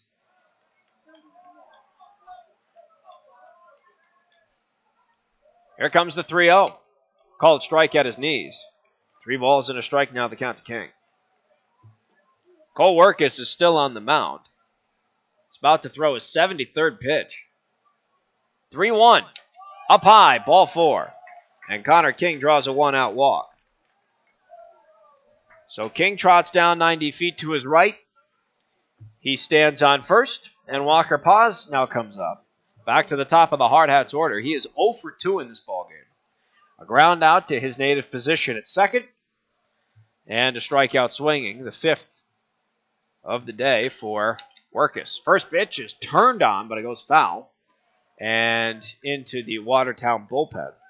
Paz starts behind 0-1. Paz on the season, 3 strikeouts at the plate. How about 7 walks? You're going to see that lopsided ratio just expand as the season goes on. 0-1. Slider misses low and away, and the count evens up at a ball and a strike. Walker has the patience of a saint in that batter's box. He had 51 walks 2 seasons ago. It's ridiculous. In 68 games, almost a walk a game. 1-1 hits him. And now Walker Paz will take his first trip to the base path as he wears the pitch. And that will bring up Zach Solano with men on first and second. And still 1 out here in the bottom of the 5th. We are knotted up at 1. Thanks to the 2-out RBI single of Timmy Paris. We knocked in Cooper Bowman. Workus has a brief word on the mound with his backstopper, Ben DeVille. Solano steps into the batter's box. 0 for 2, a backwards K and an FA. John Day made a great catch on the ball in left center. First pitch to Solano, low and inside. And he starts ahead 1-0. Cole Workus just matched Kyle McGuire on pitch count now at 77. Through the same length. Next pitch to Solano, a fastball on the outside corner called strike. 1-1 the count.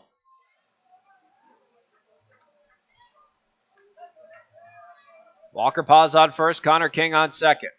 1-1, swung on and ripped into right field. That's going to drop for a base hit. Connor King gets the stop sign, as does Walker Paz. Everyone advances 90 feet. It's a 1-out single for Solano. The bases are loaded. And that is going to bring up Cooper Bowman. Cooper Bowman, batting in the 3 hole. He's been promoted from the 5 spot.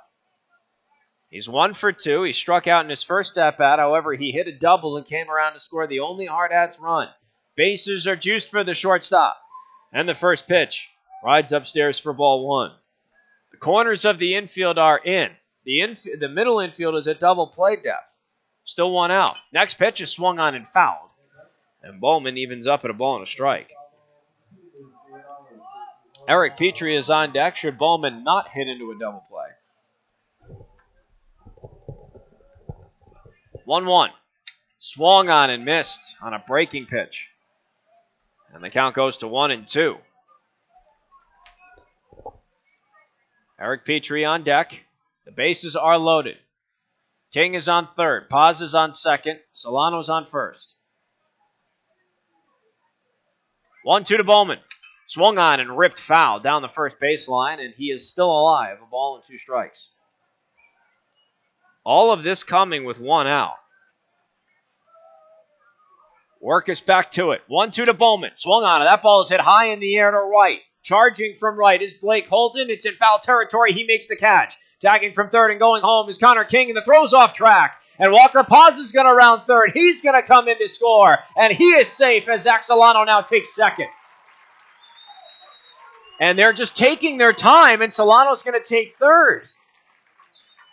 So Cooper Bowman flies out in foul territory, but 2 runs score, and now the Hardhats have a 3-1 lead.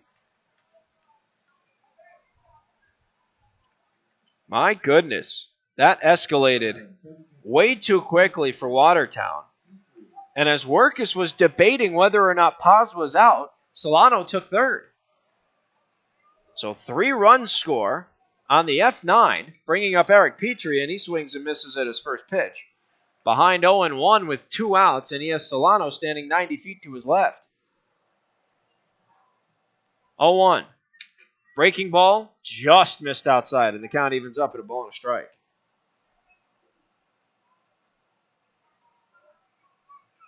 Here's a 1-1. Swung on and ripped foul behind home plate. And now Petrie's behind a ball and 2 strikes.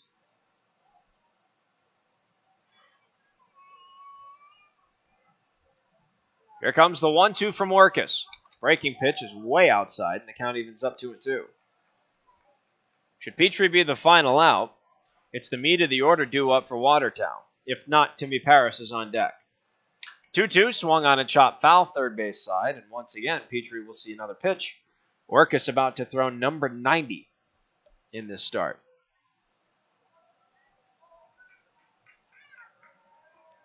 Workus throws the deuces, high and away on an off speed. Count goes full for Eric Petrie.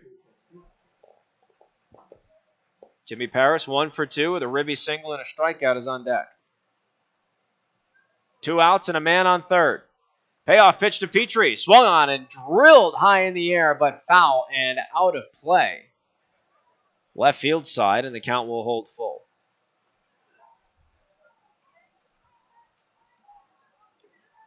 Petrie on the game, 1 for 2, a single and a pop out to short. Looking for his second hit, which could be an RBI hit. Payoff number 2. Swung on, and that ball is once again drilled, but foul. And out of play, almost into the exact same spot in the Hardhats batting cages.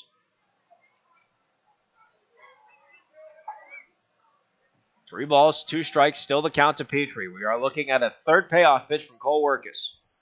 Man on third, 2 outs, full windup. And the pitch is low and inside for ball 4. So Eric Petrie draws a 2-out walk. Men on the corners now. Timmy Paris, who already has an RBI hit, looks for his second one as he faces Workus for a third time. Catcher Ben DeVille shares a defensive signal with his infield. Hardhats now have a 3-1 lead. Cooper Bowman flew out in foul territory with the bases loaded. Connor King took off from third. The ball was thrown off track, and then Walker Paz scored all the way from second. First pitch to Paris. Runner goes, and they're going to let Petrie go. It's a defensive indifference. And now it's 2 men in scoring position for Paris, who has a 1-0 count to work with.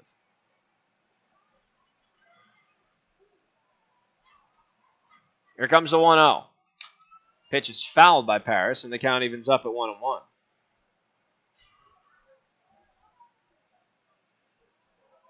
Jack Sorensen's on deck if Paris can keep the two-out rally going.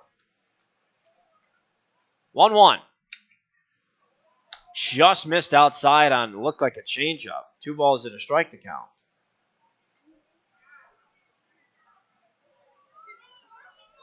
Here's the 2-1 to Paris. Swung on and fouled. Just got underneath it as the ball went behind home plate. Deuces now the count from Workus to Paris. Hardhats have a 3-1 lead. They are looking to expand even further. 2 runs scored in this inning to give them their advantage. Workus the lefty to Paris the righty, 2-2. Breaking ball caught him looking, strike 3. And that is going to end the Hardhats attack.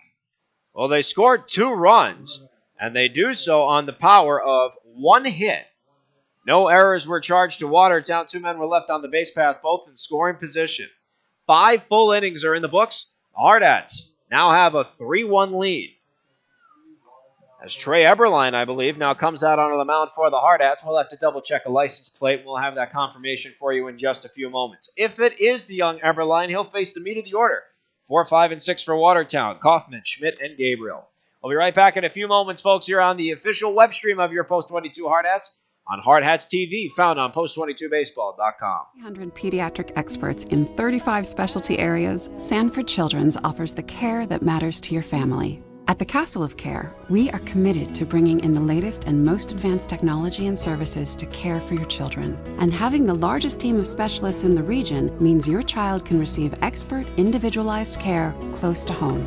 At Sanford Children's, we promise to put your family first. To learn more, visit childrens.sanfordhealth.org.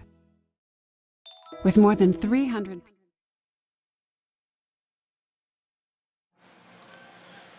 Well, I was correct from the box, just exactly who is on the mound for the Hardhats. And hurling duties have now been designated to the young number 27, Trey Eberline, who comes in for his 6th appearance of the season and his 5th by virtue of a relief appearance. Only 8 2/3 innings of work under his belt. He has a save percentage of 1,000, though. 1 for 1 on save opportunities. Could potentially be looking at a big one here. A 6-out save. Eberline on the season, 6 strikeouts to 5 walks, a 1.62 ERA under his belt. Averaging just shy of both a strikeout and a walk per game, or rather per inning, I should say. So again, his 6th appearance, 5th in relief, 8 2/3 innings of work under his belt. He'll face the meat of the order, Micah Kaufman, Trey Schmidt, and Brennan Gabriel. Comes in for McGuire, who threw 77 pitches in the start and is currently the Hardhats pitcher of record. First pitch from Eberline. High fastball. And Kaufman starts ahead 1-0. It was 5 innings of work for McGuire, who only allowed a run, which was unearned on 1 hit. 1-0 from Eberline. Fastball low. 2 balls, no strikes now to Kaufman. It was 5 strikeouts for McGuire on 3 walks. Full windup for Eberline. 2-0. Fastball is fouled. First base side and out of play. 2 balls and a strike now, the count to Kaufman. Trey Schmidt's on deck. He's 0 for 2, followed by Brennan Gabriel, 0 for 1 with a walk. 2 balls and a strike from Eberline. He deals to Kaufman. Fastball rides up high, 3-1.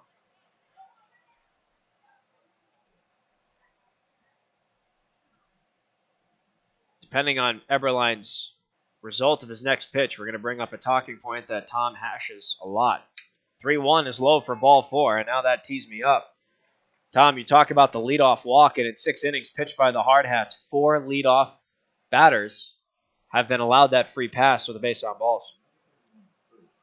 Well, Eberline walking the leadoff man here in the 6th. The leadoff man walked in the 4th and scored. 6 walks now given up by Post 22 pitching. First pitch to Trey Schmidt is a called strike on the inside corner to the lefty. So Eberlein, the righty, facing his first lefty in relief. 3-1, the Hardhats have the lead, looking to keep it that way, but Schmidt represents the tying run with nobody out here at the plate. 0-1. Swung on and ripped just off the glove of Jack Sorensen. It's a fair ball. Rounding second, heading to third is Kaufman. Sorensen, the long crossfield throw is stopped by Kramer, and holding at first is Trey Schmidt. So Schmidt gets a single as it ricochets off the glove of Sorensen, and taking advantage of two bags is Micah Kaufman. So it's men on the corners with nobody out to bring up Brendan Gabriel, and back to that point, Tom, that leadoff man allowed on the free pass is now 90 feet away from chipping into this Hardhats lead.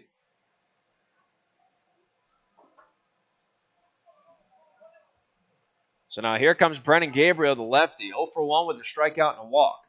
Men on the corners and no one out for him. First pitch, called strike on a breaking ball. Eberlein starts ahead 0-1. Ben DeVille is on deck, 0 for 2. As Gabriel, the DH, is now up.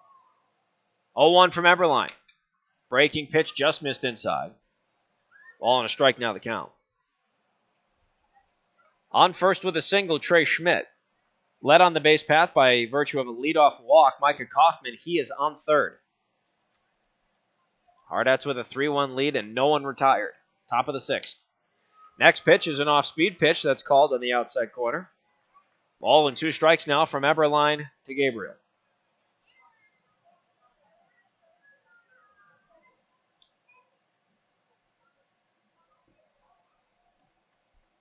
Eberlein looking for his first strikeout in relief. Just his third batter faced. It'd be a crucial out for this Hardhats club. 1-2 from Eberlein. Swung on, the ball's hit to second. Pause the stop, gets the tag. Throw to first is in time. So it's a 4 unassisted 3 double play, but it does knock in a run. Micah Kaufman comes in to score. And just like that, the Hardhats lead has gone from 3-1 to 3-2. All because of the leadoff batter getting on with the leadoff walk.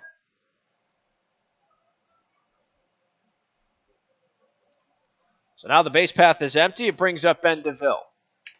First pitch he sees is a called strike. It's interesting. Trey Schmidt ran right into Paz's tag. Usually the base runner will stop and make that second baseman either come at you or make the throw to first and then force him to throw to second. But he ran right into Paz. Well, 0-1 is swung on and hit into the gap and into left field for a base hit. So it's a 2-out single for Ben DeVille on an 0-1 count. Bringing up Blake Holden, and you're right, he basically made his job easier to get the double play off. 3 hits in the game now for Watertown. They had none for the longest time and then 1 for about 2 innings. Here comes the lefty Blake Holden. Tying runs on first, 2 outs, top of the 6th, and the Hardhats have a 3-2 lead. Eberlein's first pitch to Holden's up high for ball 1 on a fastball. Should Holden be the final out, the Hardhats will go to Jack Sorensen, Zach Sumption, and Justin Kramer in the bottom of the 6th. 1-0. And Eberlein's pitch is a called strike on the outside corner, and the count evens up at 1-1.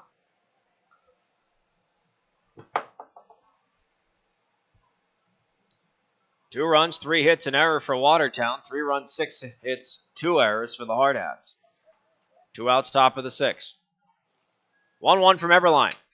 Misses low. Paris gets the block, and holding on first is Ben DeVille. Count goes to 2-1.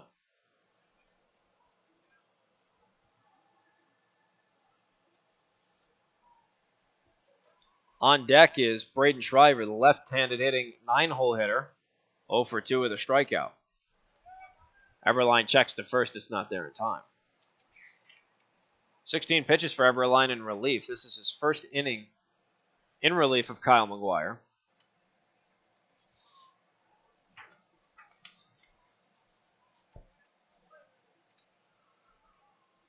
Here comes the 2-1. Swung on and just fouled. 2-2 now the count. Holden was late on the swing. Just caught a piece of it.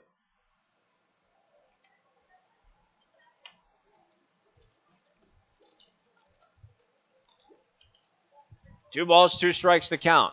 Eberline gets this next strike. The Hardhats will go to the offensive side of things in the bottom of the 6th. 2-2. Swung on and fouled. And Holden stays alive.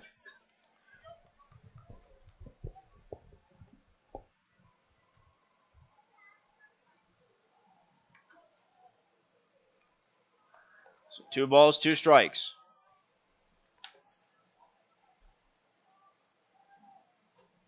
Eberline taking his time, getting a sign from Paris. Both gentlemen agree. 2-2. Misses low and in, and the count goes full.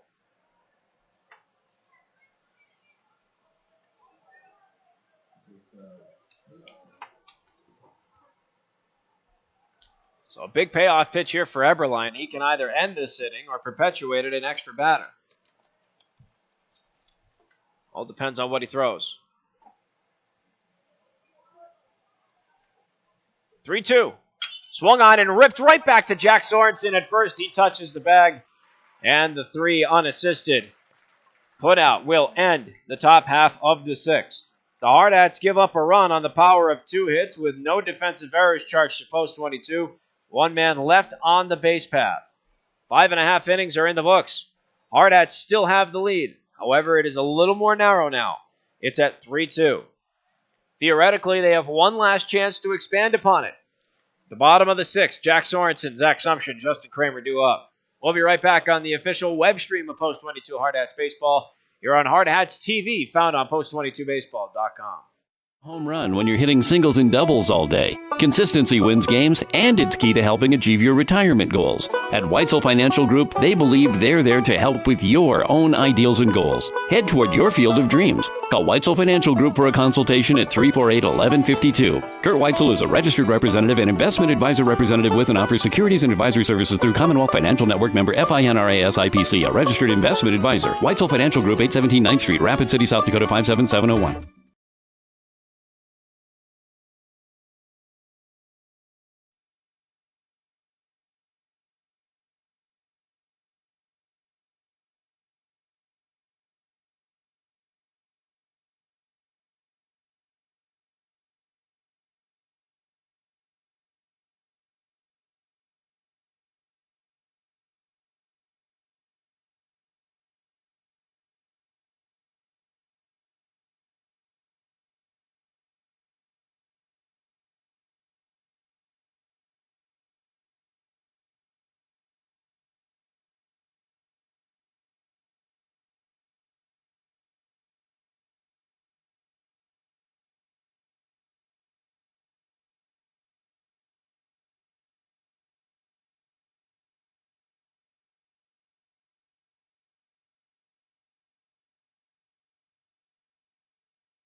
Well, we have a couple of defensive substitutions to let everybody know about.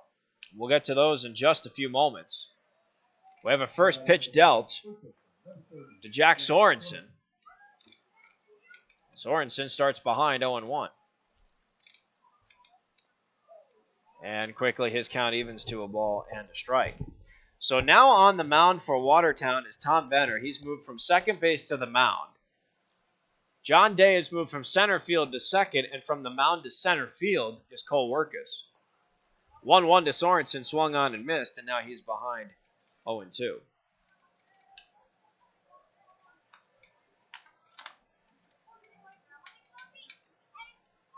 So now here comes the 1-2 from Venner.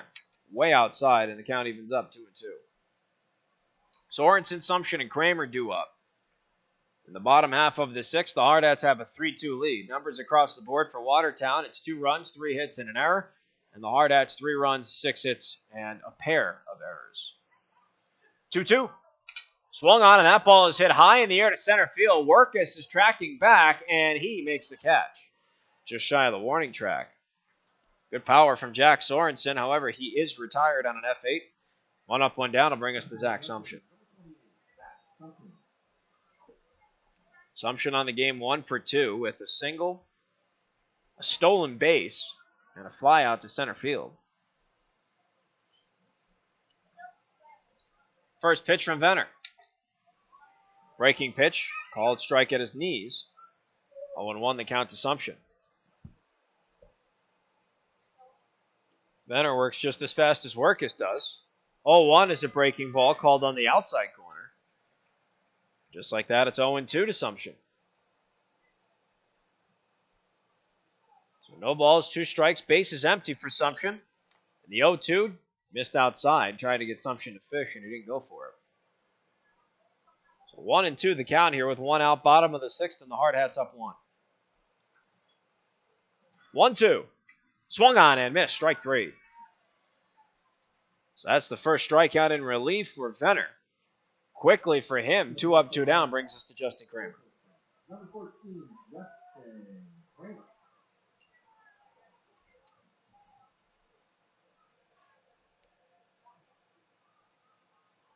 So now Kramer will face Tom Venner, and his first pitch is swung on and hit high in the air to right. Charging in to make the catch is Blake Holden, and that will end the bottom half of the 6th. So unfortunately for the Hardhats on offense, it's 1-2-3, which means no runs, hits, errors, or anybody left on base. And at the end of 6 full innings, the Hardhats are 3 outs away from picking up what could be their 8th consecutive victory. Eberline's back on the mound. He will face 9-1-2, and you will hear Tom drive this car into the night. We'll be right back with the top of the 7th here on Hardhats-TV on Post22Baseball.com.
At the end of 6 innings of play, Post 22 has 3 runs, 6 hits, and 2 errors. Watertown 2 runs, 3 hits, and 1 error. As we head to the 7th, Trey Eberline will try to close this one out. And his first pitch is a fastball outside to Braden Schreiber, the first baseman, a left-handed batter who has grounded out to first with the pitcher covering and struck out swinging. Eberline came in last inning, gave up a run, and there's a line drive on one hop out. Short hop beautifully by Bowman, who throws him out. Well, another in a series of plays made throughout this season by Cooper Bowman that he made look like a can of corn, and yet that was not an easy play. I think we need to start bringing a thesaurus with us when Cooper Bowman makes a defensive play because we're running out of adjectives to describe how well he's doing. We mentioned earlier, no errors so far in this, the 17th game. Pitches down low to Tom Venner, who's now the pitcher. Leadoff hitter is walked. Lined out to Solano and right. Hit into a third. Short to third. Fielder's choice, his last at bat. And takes a pitch high again from Eberline. 2 balls and no strikes.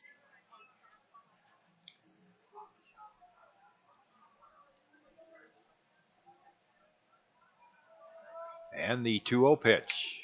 That's in there for a strike, and it's 2-1. Watertown scored a run in the 4th and a run in the 6th for their 2 runs. Post 22 of the run in the 4th and 2 in the 5th. Here's the 2-1 pitch. Bouncing to the plate, and the count runs to 3-1. There aren't many shortstops who would have made that play to start this inning. And again, instead of a runner at first and nobody out, there's 1 out and nobody on. Here's Eberline into the windup, the 3-1 pitch, and he misses inside for ball 4. Trey issues his second walk, and that's the 7th walk from post 22 pitching tonight. Just going back to Bowman's play, I mean, think about it, Tom. He's on the run. It's a very short hop. His glove's down. Any other shortstop, it would have booted right off of the heel of his palm. I just don't know how he does it. And it was such a tricky ball to read off the bat, too. Here's the pitch. And a strike on the low outside corner to John Day, who has hit into a double play. Second to first, and it walked his last 2 times up. He has scored one of the 2 Watertown runs. Will Moore at first base, in for Sorensen. Carter Deming at third base, in for Kramer, as the throw goes to first.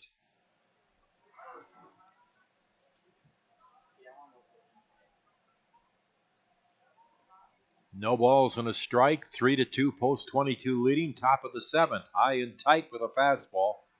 And it's 1-1. 2 outs to go for a possible hard hat victory here tonight.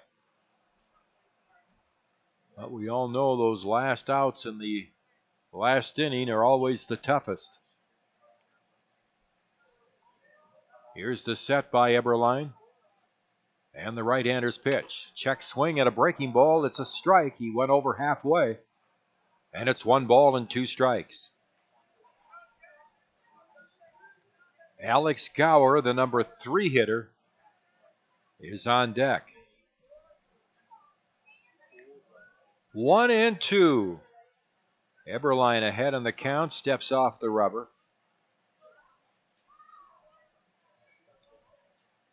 Venner leads off at first. Not a real big lead as Eberline sets.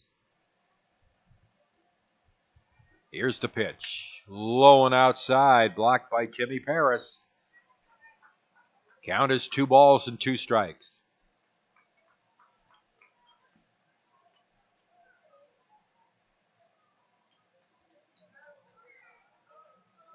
Bowman's made a great play here in the 7th.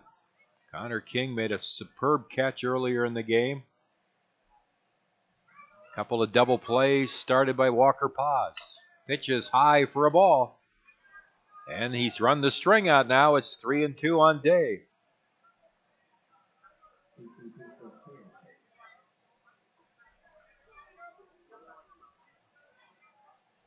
Three balls, 2 strikes. Venner leads from first. Eberline sets the payoff pitch. It is strike 3 at the knees. Day can't believe it. 2 down, and that'll bring up Alex Gower, the shortstop. Well, good on Trey to get that 3rd strike. That was a very interesting call. I think he may have had a little help on that one, but good on him to battle back after giving up a count in which he was in the driver's seat of the vast majority. First strikeout for Eberline. Here's Gower now, the number 3 hitter, left-handed batter. Takes a breaking ball on the outside corner for a strike. Gower has reached on catcher's interference. Single to left, flied out to left. Eberline, 1 out away from his 2nd save of the season. And now time is called. Gower wants the umpire to dust off home plate. He saw the last 3rd strike call. He wanted to get that plate cleaned off. Smart move. No balls and a strike. Outfield is straight away. Here's the set by Eberline. And his 1-strike pitch. A swung out, a big bouncer. Takes the hop, 2nd hop to Walker. Pause, the throw to first for the out. And the game is over. No runs, no hits, no errors, and 1 man left on base. The final score, Post 22 3, Watertown 2.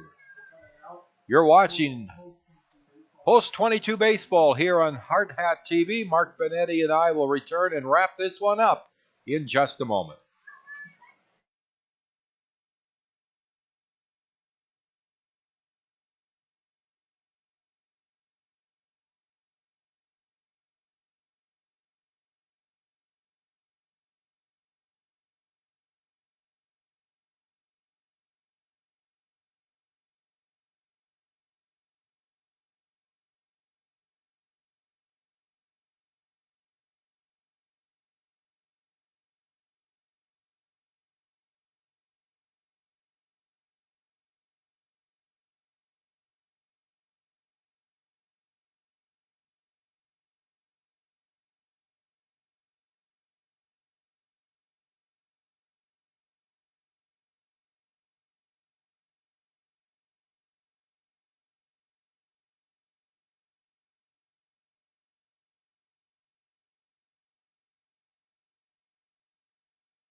Post 22 wins. It's win number 8 in a row for the Hardhats, and they now have a record of 15 wins and 2 losses on the season as they edge Watertown here by a score of 3-2. Certainly not an easy win. They got a pretty good pitching effort from Kyle McGuire, who threw a total of 5 innings, allowing 1 hit and 1 unearned run. 5 walks and 5 strikeouts. Kyle now 4-0 on the season. Then Trey Eberline came in and pitched the last 2 innings in relief, gave up 2 hits and a run. And Eberline walked 2 and struck out 1 to record his second save of the season. Starter and loser, Cole Werkus for Watertown, pitched pretty good baseball, and he is saddled with the loss. Watertown took a 1-0 lead in the top of the 4th on a error, allowing the runner to score from third base. That was Day. Post 22 tied it in the bottom of the 4th on Paris's RBI single that scored Cooper Bowman, who had doubled with 1 out. Post 22 took the lead with 2 runs in the bottom of the 5th inning. 1 on a sacrifice fly by Cooper Bowman, and then the second came around on that same fly ball, but it was a throwing error on Watertown, allowing the 3rd run to score. And then Watertown scored a run on a double play ground ball in the 6th inning to make the final 3-2. 3 runs, 6 hits, and 2 errors for Post 22. They strand 5. 2 runs, 3 hits, 1 error, and 7 left for Watertown. Post 22 wins 3-2. Both Cooper Bowman and Eric Petrie extend their hitting streaks tonight. Cooper to 14 games in a row, and Petrie to 11. This was a tough one, Tom. This really was. It was a close game. Credit Watertown because, and I'm starting to see this trend now. At this point in the season, the Hardhats have everybody essentially drunk under the table because they've played so many Legion games. I think for Watertown, this was their 5th or 4th. That not many teams have made that clean transition from high school ball to Legion ball, or heck, if they don't even make that transition, most of them haven't started their Legion ball. So give Watertown a ton of credit, especially Cole Werkus. He was literally a workhorse for this team. He went 5 innings pitched, 6 strikeouts to 2 walks on 98 pitches. He hit 1 batter, but obviously he did give up the 3 runs on 6 hits. And for Kyle McGuire, he is just a magician when it comes to earned runs. He gave up 1. It was unearned, so it's not going to go against him. So that nanoscopic ERA is going to go down even further. I mean, what else could you say about him? But it was a tough effort at the start. Werkus really gave the Hardhats some fits here, and I think the Hardhats are going to look at the tape and see what they can do better at the plate, try and get some more offense out there. Of course, 3 runs on 6 hits, that's a pretty good night for this team, though. No doubt about that. If I have to hand out my MVP tonight, I'm going to have to give it to Cooper Bowman. Not only did he go 1 for 2 with a double and the first of 3 runs scored, but it was his sac fly that not only brought in the go-ahead run, but then the throwing error on his at-bat forced the winning run in. And then he just made some stellar defensive plays. And, of course, you mentioned earlier his double extended his hitting streak to 14 games. And now 17 games have been played. He has hit safely in 16 of them. Like I said earlier in the broadcast, we're going to have to bring in Merriam-Webster's or Oxford Thesaurus up here because we're running out of positive adjectives to use when it comes to number 22. Yeah, defensively, no errors on the season, just having a fabulous season. 17 years old. He'll be back next season for Post 22, but again, he just makes the plays, a lot of them that aren't that easy to make, and he makes them look pretty easy. And it comes down to poise and mentality. I heard the coaches talking about Cooper, and it's his mindset. He brings the right mindset to everything he does. If he happens to, and I've seen this even in the past, if he happens to commit an error, it's in one ear, out the other. He's focused on the next batter, the next play, setting his infield defense as the shortstop, quarterbacking that effort.